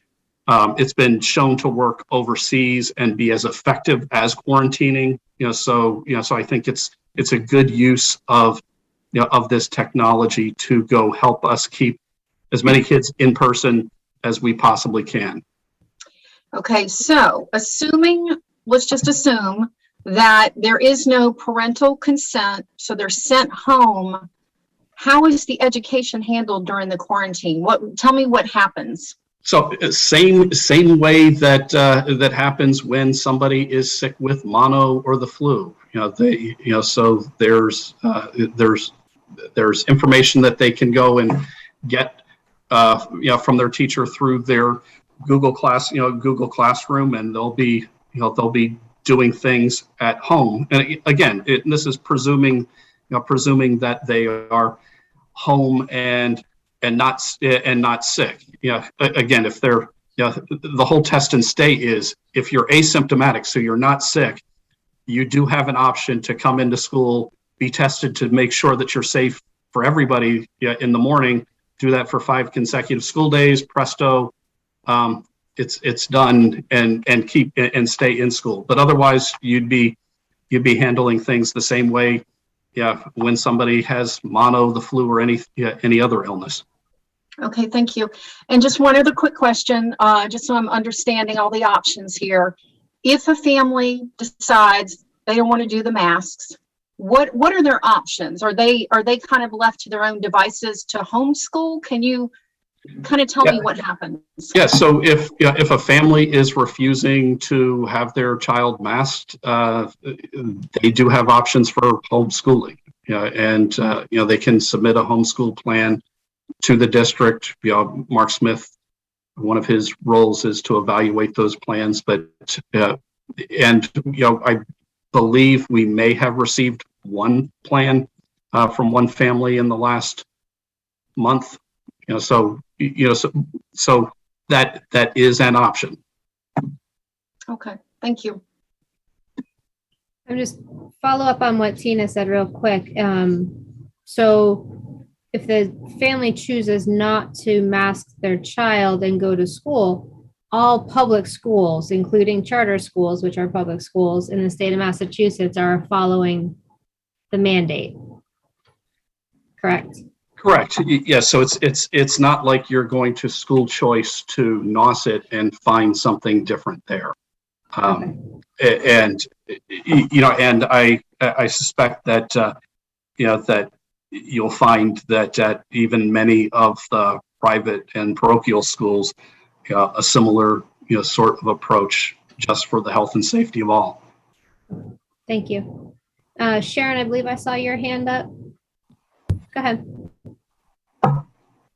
I'm not sure if the devil's in the details is an appropriate thing to say anymore, but do we know, I haven't seen, but maybe you know, Dr. Carpenter, if there's any data on the Delta variant. Before, it used to be 6 feet, and if you were unmasked, it couldn't be from within that for more than 15 minutes. For the Delta variant, is there some kind of modulation about how many feet and how many minutes?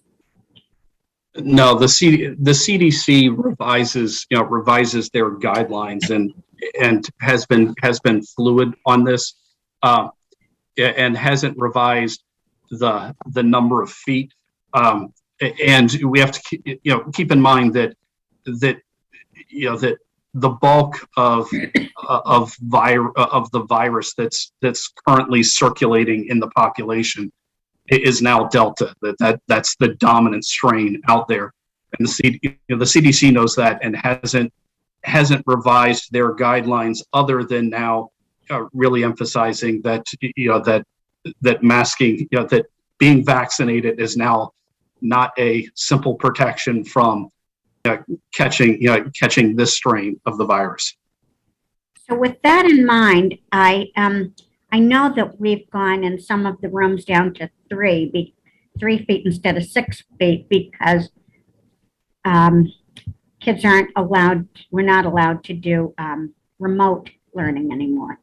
So that's a lot more kids in the school. So my hope is that, just like yours and all of ours, is to have the kids in school with the success of last year, where we had no transmission within the school. In the communities there was some, but not within the school. So I have a little bit of reservation about how long the longest mask break will be. How long will they be unmasked in the cafeteria? Do we have any guidelines about that? It seems as though it's obviously needed. I mean, the lunch breaks. Last year I think we were very successful with. We didn't shorten lunch. We had lunch periods. The students ate. They had time.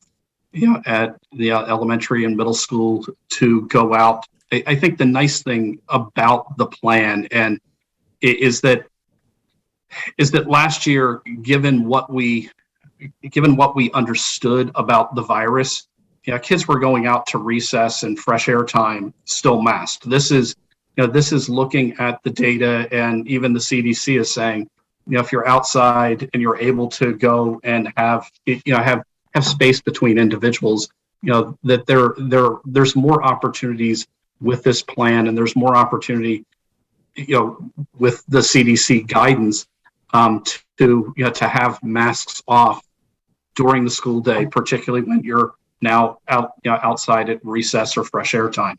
So yes, I think that was one important thing. And also, in after school athletics, we were having kids with after school athletics for much of last year were wearing masks, and this is now saying that no, only if they're inside. Yes, so my question was only about inside. So are you saying that maybe the indoor off mask time for kids will be 15 minutes or less, including lunch, and then they'd be going outside for any of if the period, because of the teachers' lunches or something, that they'd be in the fresh air? I'm a little bit confused. Yeah, well, the lunch block, I believe, is about 25-minute lunch block. So I think that's your longest period of time that somebody might have their mask off and be inside. But even when that's happening, there's spacing. So when Sharon was sharing just the layout of the cafeteria, we laid the cafeteria out and have looked at each of the buildings so that we can space the kids out. So masks may be off while they're eating, but there's over twice the spacing that we typically have in a cafeteria on any given year. What is that spacing?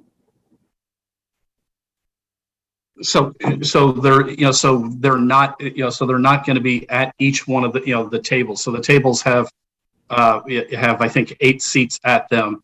There are only going to be four children at any table. So we've got 3 feet between heads at least. Okay, it sounds like that's the best we can do if we're going to allow them to keep their masks off that long. Will there be any, so you'll be having a different configuration when they're at lunch. So if there's a positive in the classroom, it's not just the kids that are around them in their classroom. If they were in the classroom, that would make sense, but they're now in a different configuration, it sounds like. So the people that are so many feet from them will be part of that group that will be out. Well, I'd like to look at it as the group that will be in because of test and stay. But our nurses are very adept at looking at what the social groupings are. So, so I'm quite certain that behind Mary and Sharon's plan, if you notice, they had all those tables are numbered, and I'm sure that they have a little seating chart that's at each one of those tables. So, so we can say, okay, when they go to art at Harwich Elementary School, what students are next to them in art, and when they go to gym or any of the other, our nurses will be looking at the seating charts to go identify, okay, who makes sense to be identified as close contacts, so that we can communicate that to families and give them the option to, at least have the family know that please watch your child for symptoms. And there's an option now this year to go and have your child stay in school because you want them in school. Here's how test and stay would operate. And that would also go to age 12 at the middle school? It goes all the way up from our youngest kids to our oldest, and we can have that be available to staff as well. Okay, thank you. I know a lot of work went into this, and a lot of angst went in to this. So I appreciate everything that's been done for this to keep our kids safe and learning. Okay, Jackie? Hi. Yeah, let's see.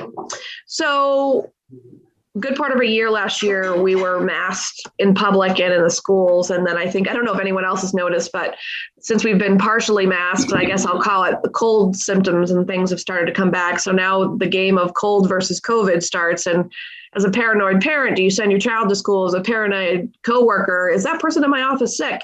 So what is the protocol going to be this year for children who, and I think that now that we're not wearing masks everywhere and we were masked all last season, the kids are probably more likely going to be having more colds and such this year. And I also know the allergens are super high right now.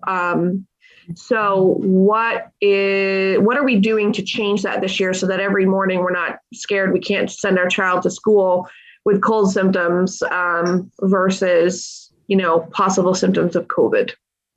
So, again, I think what we have to do is cooperate. And, so our nurses will be communicating with families, will be communicating out. Just these are the things that you should be looking for. But I think the mantra really needs to be, when in doubt, keep your child home. There are a lot of, even today, there was a thing that came over the news feed that, that there's even free testing now that's available on Cape Cod. So we can guide families towards testing, and better to have your child, if your child is feeling symptomatic with some unknown cough, ache, whatever. Yeah, keep the child home that day, get tested, and wait for the feedback on that test before sending the child in. If we have most families doing that, the need to actually do the testing for test and stay should be pretty minimal. So. And again, I want to emphasize one of the reasons why last year really worked well is that families did go keep children that were feeling a little ill home, and the same thing with staff that staff were staying home. I know if it didn't matter who on the admin team. If somebody called me up in the morning and said, "Hey, I'm feeling a little under the weather," I'd be like, "Stay home, get tested. When the test results come back in, then come in." So that one of us isn't taking out the whole team, and that same sort of way of looking at it, that that no parent wants to have their child be the one that's taking out the class, so to speak. And you're going to honor any type of rapid test they get, or I know you can get them at CVS for like $20, anything like that will be fine. So we'll steer people towards the again, we have to keep in mind what we're talking about. If a child is symptomatic, we want to we're going to want to make sure that the child is having, for the safety of everybody, we want to steer them towards the PCR test. The Binex tests that you get at CVS, they come in a 2-pack, and you're supposed to use one and then wait a few days and use the next one. Again, if they're symptomatic, I think steering people towards the PCR test is best practice. And if they're asymptomatic, that's when the asymptomatic but close contacts, that's when using that Binex test every single day for 5 days gives us that level of certainty that that a COVID infection isn't developing in the child or staff member.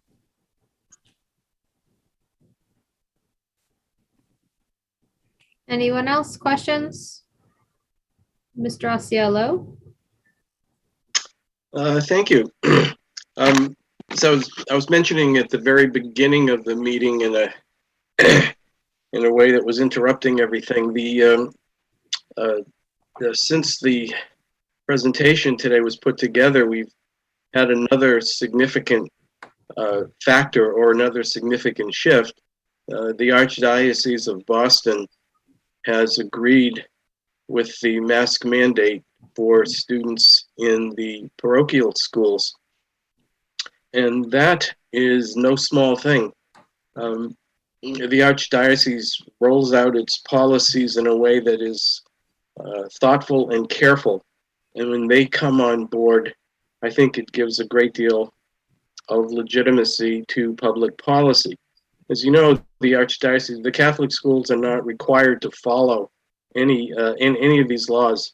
They're not state schools. They're not under the strict guidelines of state law. They have a great deal more leeway, and that they chose to do this, I think, is a very important factor. And I'm hoping that with the kind of organizations that are speaking and are speaking in one voice, I'm hoping that the weight of social and public opinion will suppress the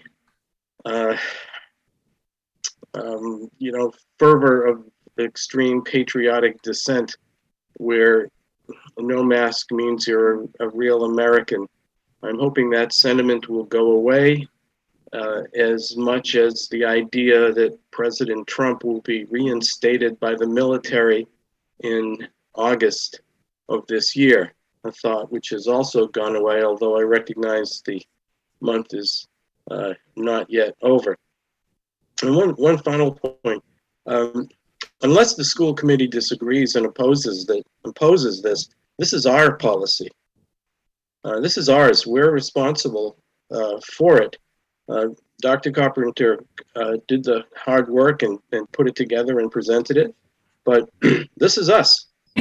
And we are responsible for saying this to the public. So people who are unhappy with this, as well as people who are happy with this, express your opinion to the school committee, because unless we vote it down or say, no, this is our policy going forward. Personally, I would not accept a reopening policy that did not include mask mandate.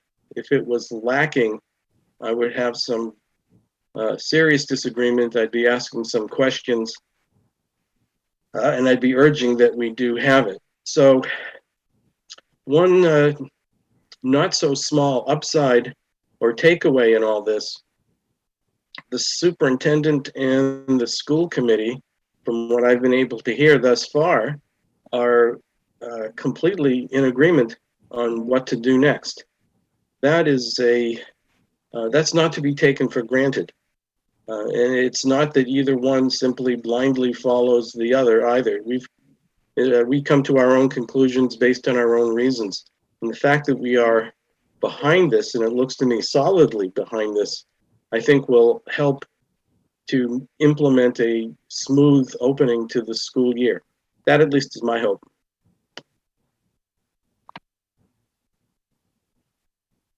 Anybody else? Comments, questions? Meredith, go ahead.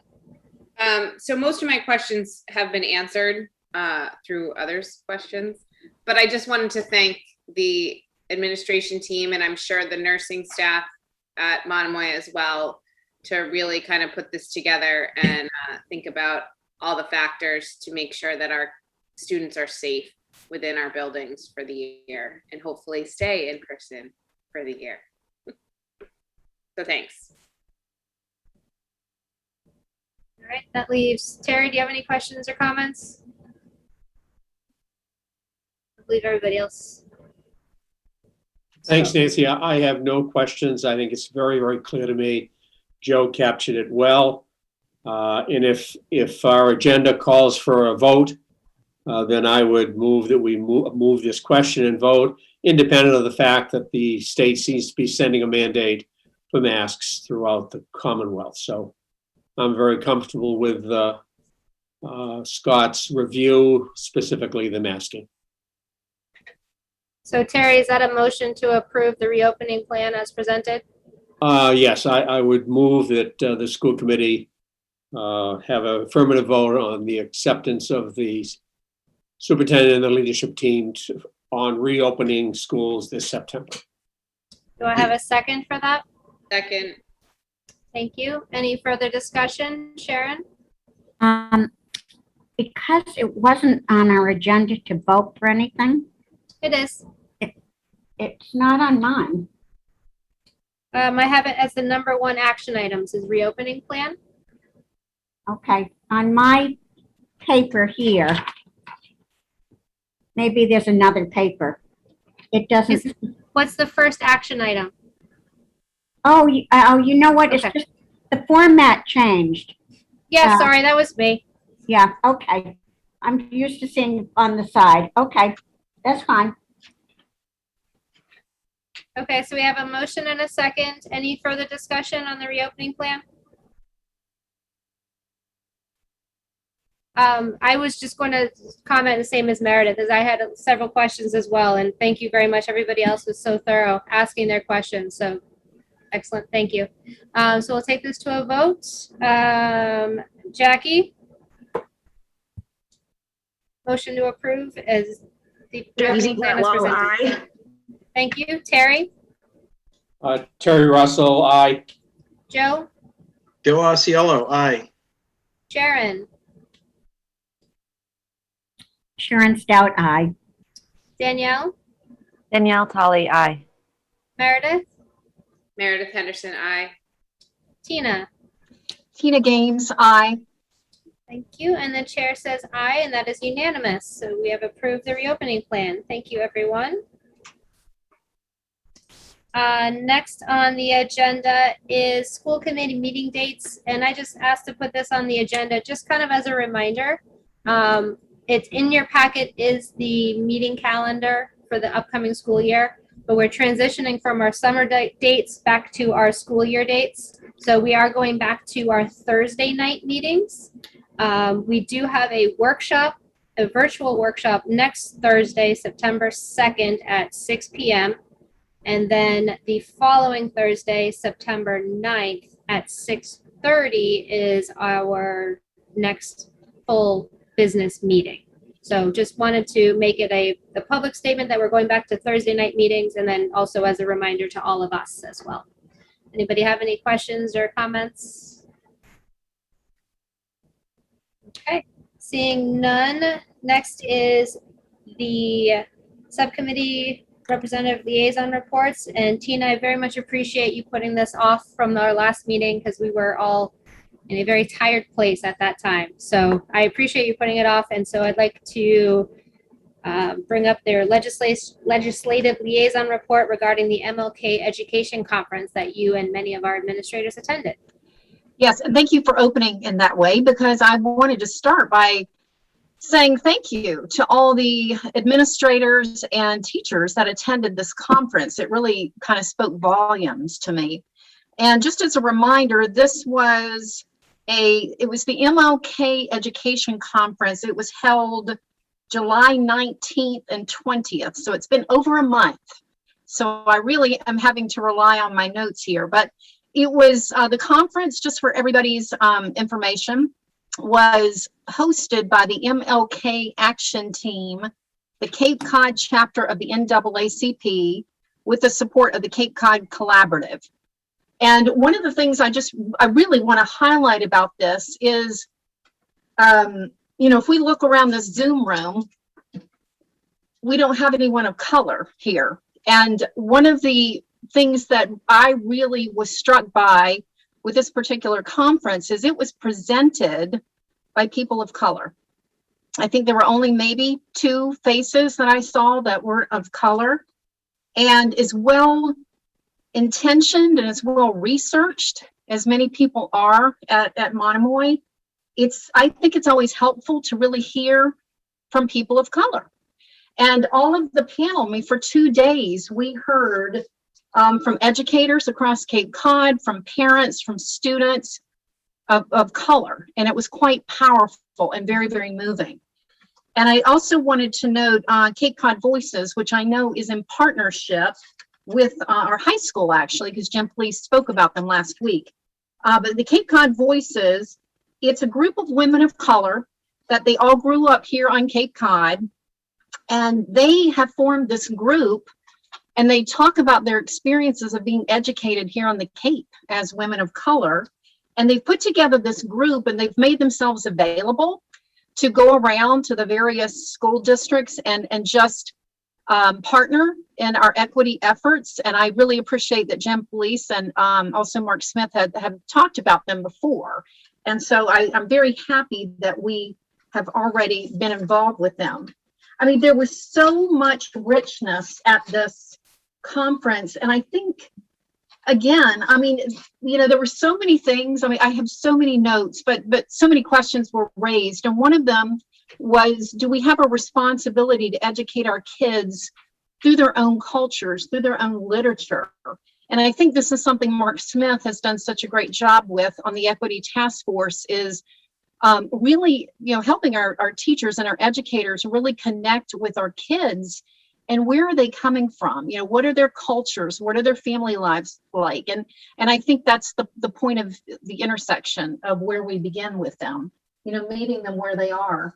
I did want to highlight in your packet, I think everybody has this nice color wheel.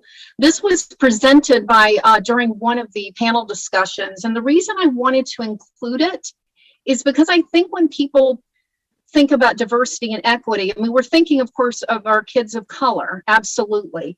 But it really goes beyond that. And there was one panel discussion that talked about this color wheel, and I wanted all of you to see it because diversity means so many different things. And so if you look at this color wheel and you think of where our kids are coming in, you know, if you're sitting in the center of this wheel, you know, you're coming in at a certain level, a certain point in your life. And the more you keep going out on this wheel, you know, just imagine some of the challenges our kids are facing. And this particular panel discussion was, to me, so powerful. And again, I want to commend Mark Smith and the Equity Task Force for the work they're already doing in this area. But if you go around this wheel, you'll see, I mean, this is diversity. And it's in so many different areas. And we really have to recognize where our kids are coming from and what are some of the challenges they're bringing to their educational experience and how can we meet them. So I just wanted to share that I thought it was a wonderful 2 days. The Monomoy educators that were there asked some really terrific questions. There were lots of wonderful dialogue happening. And I just am so appreciative of the work of Monomoy, the Equity Task Force. I mean, we can always do better. And you know, this educational conference was just, you know, just another step in that direction. So I was really happy to represent the school committee there. There were a few representatives. I noticed that not all school committee members were there, or not all of our Cape Cod school committees were represented. So I'm very proud that Monomoy was there, and I was very engaged in the dialogue, as were some of our educators. So I'm happy to take any questions. But again, I'll just close by saying it was just an amazing 2 days, and to hear from people who are living this experience, and not what I might imagine it to be, but what is it truly for them. And it was just a really powerful 2 days. So I'm happy to take any questions, comments. Thank you, Tina. Any questions for Tina? Sharon, go ahead. Was anything said to any of the people in this group about maybe helping or advising at all to our school equity group? Well, that's actually what I had mentioned, Sharon, about Cape Cod Voices. They're already, based on my understanding, and I think Mark Smith is still in the room, but this is what Jim Police had talked about. So I know that there's already some partnering happening, and maybe Mark can speak more to this because Mark was also at the conference. Thank you. Yeah, so we do have a partnership with Cape Cod Voices. They do consult directly with the high school, and they do advise on some district level pieces. They consulted with one of the subcommittees working with the task force. I have that came out of that conference, one group in a different school district, one equity task force in another school district is looking to maybe do some work across our two task forces as well. That came out of that particular conference. A district with a different profile than our district. So that might be a nice partnership that will develop out of that task force as well. So I mean, they might meet with us in our task force? Yeah, just looking on how we can leverage the work together. And then sort of a third part of this is I have a Java-like group with the other Cape school districts, so people that are either in jobs like mine or at the assistant superintendent level. And we've had some conversations about how, each school district across the Cape is doing some work around this, and, instead of us continuing to do all of this work in our own individual spaces, how can we, leverage our collective power and our collective efficacy and work together. That will be exciting if we merge it all. Yeah. That would be nice. Thank you. Danielle, then Terry. Thanks. I guess that Mark, maybe this is actually a question for you. What efforts through the Equity Task Force are being made to address, I guess, the sort of curriculum or equity or anti-racism education at the elementary and middle school level? So at the elementary level, as part of the lens that we used to look specifically at the ARC curriculum was part of one of the lenses that we used in the selection of that particular set of curriculum materials. All of our curriculum adoption process, part of any new curriculum set of materials that we select, now we have an anti-bias rubric that we use before we select. So like our new U.S. history text that we just purchased, our new science text, chemistry text that we just purchased, I said the ARC text that we just purchased, we have a rubric that all those materials have to go through that rubric and get scored through that rubric before we make any decisions relative to that. As part of the work that's being done, it was done with Chatham last year, Chatham Elementary School's partnership with the Kaleidoscope Project. We were introduced to a new tool called an equity pause. So that's been done at the elementary level with some of the PBL units or with the PBL units. So that's part of the review process after the unit's developed. It's sort of part of the iteration process. I'm looking on how I can scale that out. I haven't scaled that out across the district yet, but that has been done at the elementary level. Let's see, at the middle school, the curriculum subcommittee of the task force this past year, our goal was to analyze the texts that are used in the English department at the middle school specifically. So we did that analysis. We completed, that was our goal this past year. So I have that data to bring back this year to the English department team leader, we call them department heads, so the English team leader at the middle school. So that'll be a project that she and I will work at to look at that data and make some recommendations for some adjustments there. The middle school history teachers, social studies teachers are, so last week, it was either last week or it might have already been the week before, are getting trained.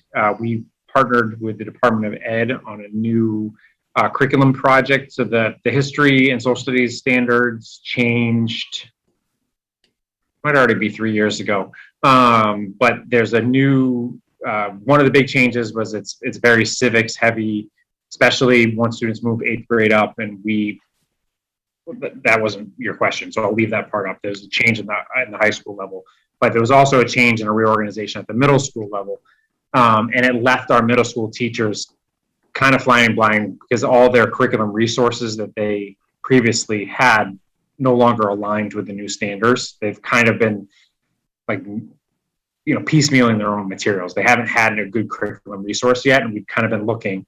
There really isn't a lot because, with English and math, the standards are pretty universal across the country. So you get like lots of people building stuff, but especially even with science, the standards are pretty national. Like there's a national set of standards, but with history, it's very localized. So you get like a textbooks that are made for like big places like California and Texas, but like little Massachusetts, you don't really get a lot of good resources for. So they've been kind of piecemealing stuff together, but Massachusetts, the Department of Ed is actually piloting a curriculum that is very, it's like anchored in some good, equity-based practices. It's anchored in some good, and the 6th and 7th grade is ancient civilizations and geography. It's kind of a weird set of topics, but they also do it through an equity lens. So anyways, there's a long-winded way to me getting to say that they've been doing some training, specifically started some training, again, it was either last week or the week before, in these new curriculum units the state has developed. We were able to get in on a pilot program our teachers have been participating in, and then they will continue to get trained in that over the fall this past year. So those are the things that I can think of off the top of my head. I'm sure I have more information, but those are the things I can think of off the top of my head. Great, thank you. You're welcome. So great question, Danielle. We just want to try to stay on the legislative, the MLK conference. So let's just try to focus our questions. So Terry, if you have a question specifically about the MLK conference or a comment or something along that lines, go ahead.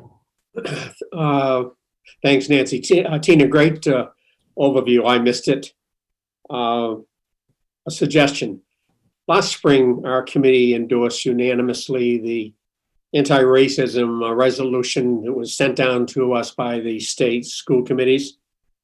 And in it, there was some initiatives as to what do we do as a follow through. I would suggest either through Jen or Mark that in our next, I'm not talking about September 2nd or 7th workshop, but if we were to consider creating a second workshop amongst ourselves and through the efforts of Jen or somebody, get one or two of those voices folks to come and share with us for a couple of hours as members of a white school committee to see if their personal, that power circle that you shared, Tina, might allow us to listen and increase our own empathy and compassion towards what these kids, they're 144 months represents an 8th grader.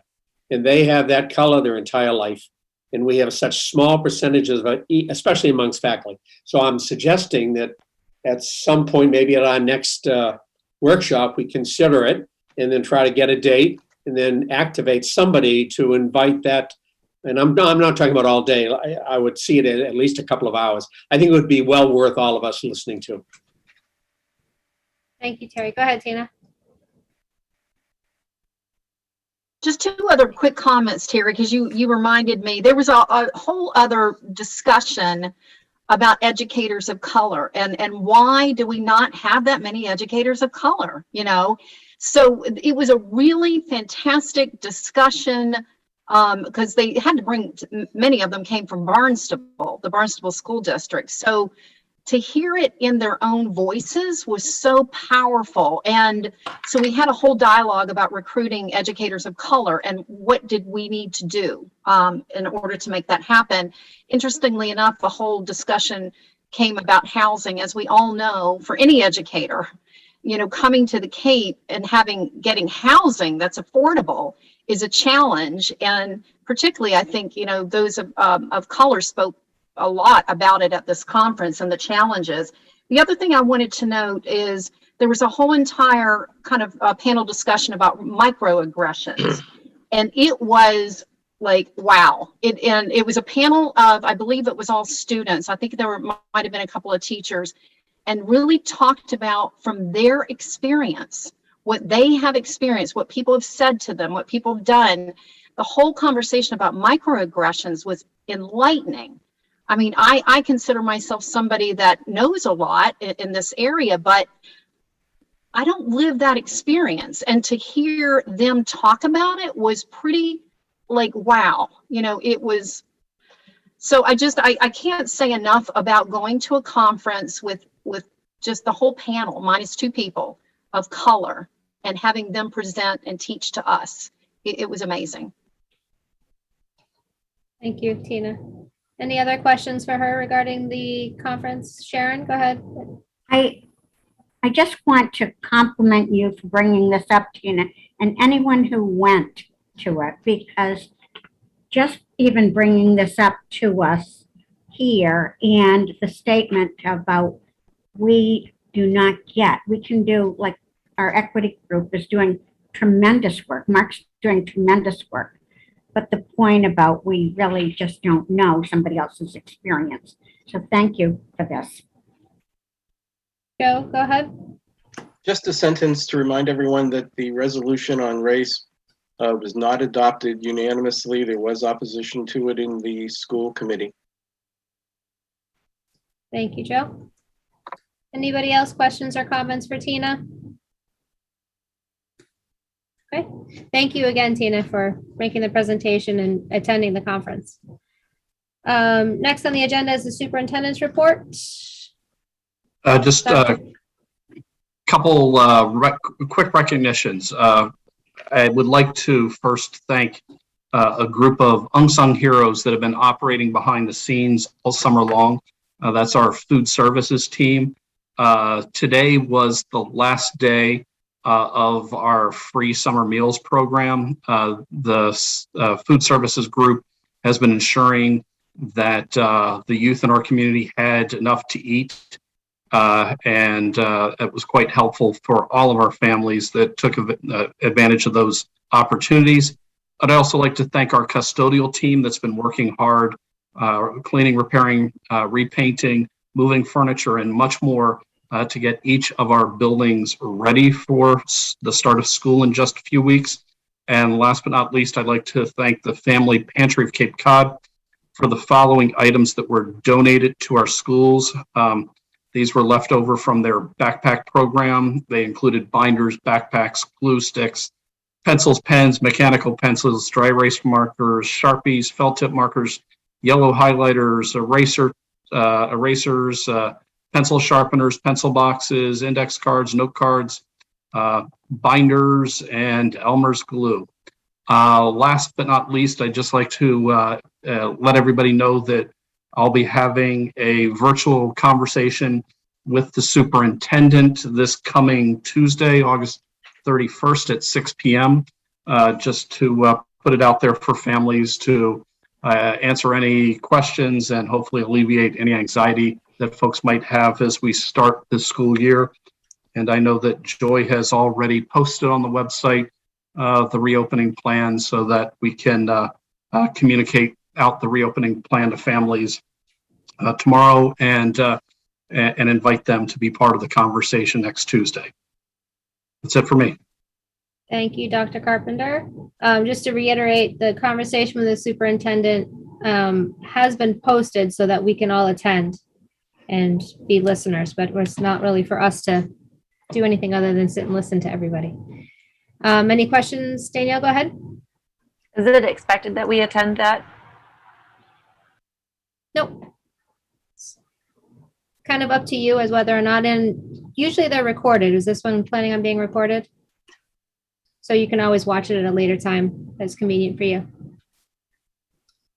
All right, so we have moved into the actions, making sure I didn't miss anybody with questions for Dr. Carpenter. Okay, so we're moving into action items. We've already approved the reopening plan. Next on the agenda is the FY21 end of year report and budget transfers. Michael, do you have anything to mention about those, or just going to look for a motion? I can give you a quick summary if you like. I know it's getting on in the evening, so I'll be really quick. So just there was 2 documents. There was the end of year report for FY21, and there's a second document. It's a memo requesting some end of year transfers. So on the end of year report, first of all, we're in, reasonably healthy financial position for the district. And first, in terms of revenue overall was slightly more than in FY20, although that was largely driven by the additional COVID grants the district received from the federal government. School choice was slightly down, and circuit breaker was up. In the report, although I explained it in the narrative, school choice actually, the number looks like it's gone up, but that's only because FY21 included the last payment from FY20. So in fact, school choice went down slightly. I did include a couple of tables. One is the history of school choice payments recently. One of circuit breaker, that's money we receive reimbursement from the state for certain special education costs.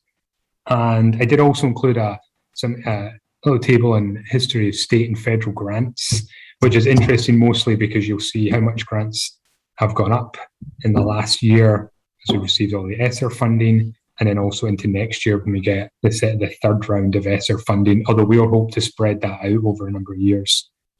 And also, just again, looking ahead, there's an increase in our Title I funding by about $80,000, which is also helping to fund some of the projects we heard about earlier. So in terms of expenditure, it's a little more complicated, and this is where we come into that memo. So there was a budget surplus at the end of the year, and prior to the budget transfers we're going to request, it was around $965,000. That is a big chunk of that, though, is because the ELA curriculum, which you had previously approved, that actual purchase isn't going to be completed and the goods delivered until FY22. So you want to have those funds available to make that purchase in FY22. So once that's taken care of, that gets our surplus, budget surplus, down to around $484,000. That's 1.17%, a little high, lower than it was last year. But last year was high because of all the COVID closures, restricting so many activities, and it does put us right about where we were in FY19. The reason that we did have a surplus at all is, partly to do with COVID, again, both directly and indirectly. Again, there was a lot of planned activities like athletics and student activities. Some professional development couldn't take place at the normal levels we do because of COVID restrictions. Also, some positions that we didn't fill or were filled at a lower rate than had been budgeted. And then some technology projects which had been planned but were postponed as we kind of pivoted towards meeting the demands of COVID.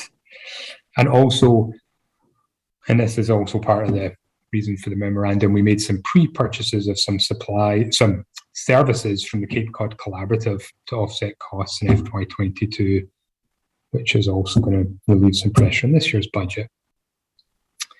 Is there any questions on that report before I go on to the memorandum? So just for meeting etiquette, so you're looking for 2 votes? You're looking to approve the year-end report and the budget transfers? No, for meeting etiquette, the report is just for information, I guess, kind of supplemental to the memo, to the vote. Really, the vote is the budget transfer. Okay. So the budget transfer. We don't want to do discussion on the transfers until we get a motion in a second. So you can go ahead and, so why don't we go ahead and because we don't have anything under discussion or reports. We have it just as a vote.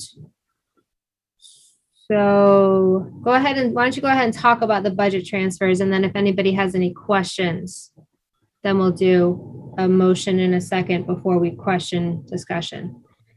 All right, thank you. So really there's 2 parts to the budget transfers. One is just to resolve any individual line item deficits, where there's a line, the deficit account line, and we move funds from another account line that has surplus to just offset that.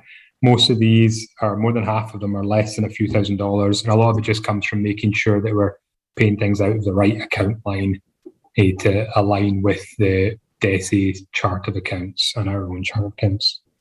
And then the other reason for these, one was to make those prepayments of out-of-district costs district tuition costs and transportation costs, the Cape Cod Collaborative. And the other one is so that we can, essentially we have costs in the school choice fund for teacher salaries, and I want to move those over to the general fund. That will eat up some of that surplus and leave funds in the school choice fund to pay for the ELA curriculum. So it's really about paying for the ELA curriculum in FY22.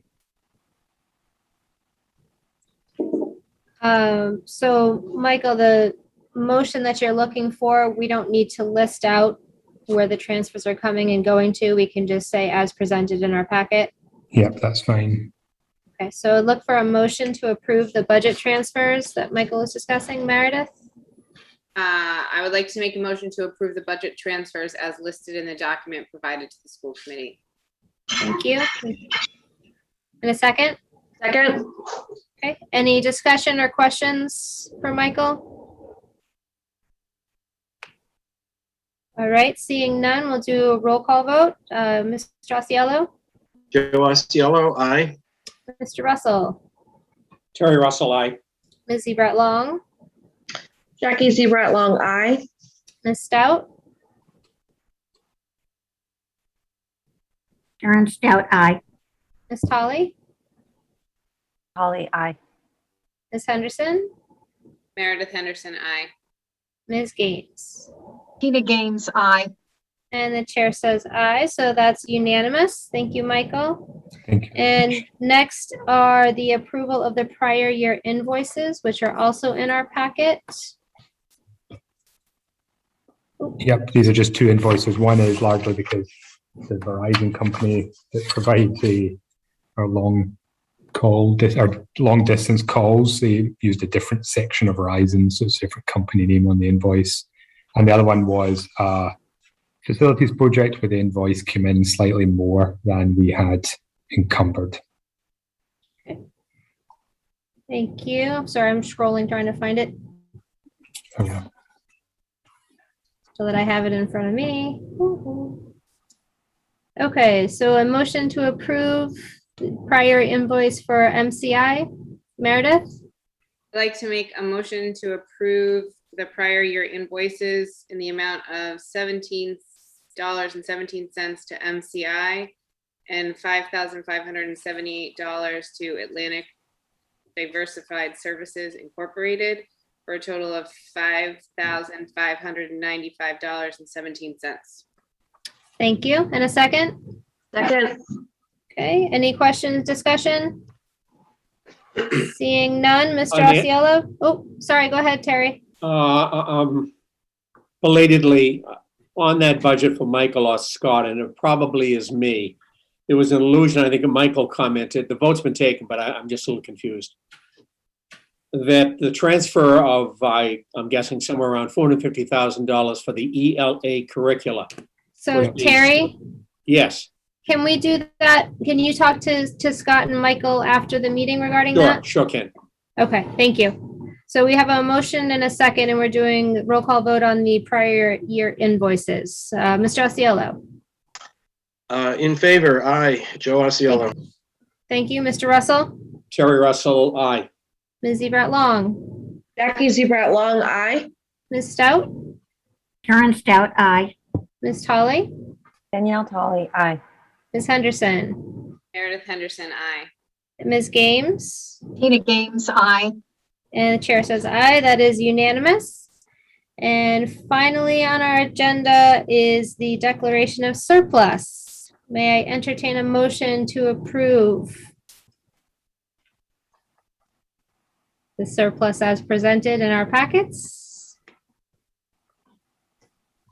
I would move that we accept the itemized surplus accounts that included in our package.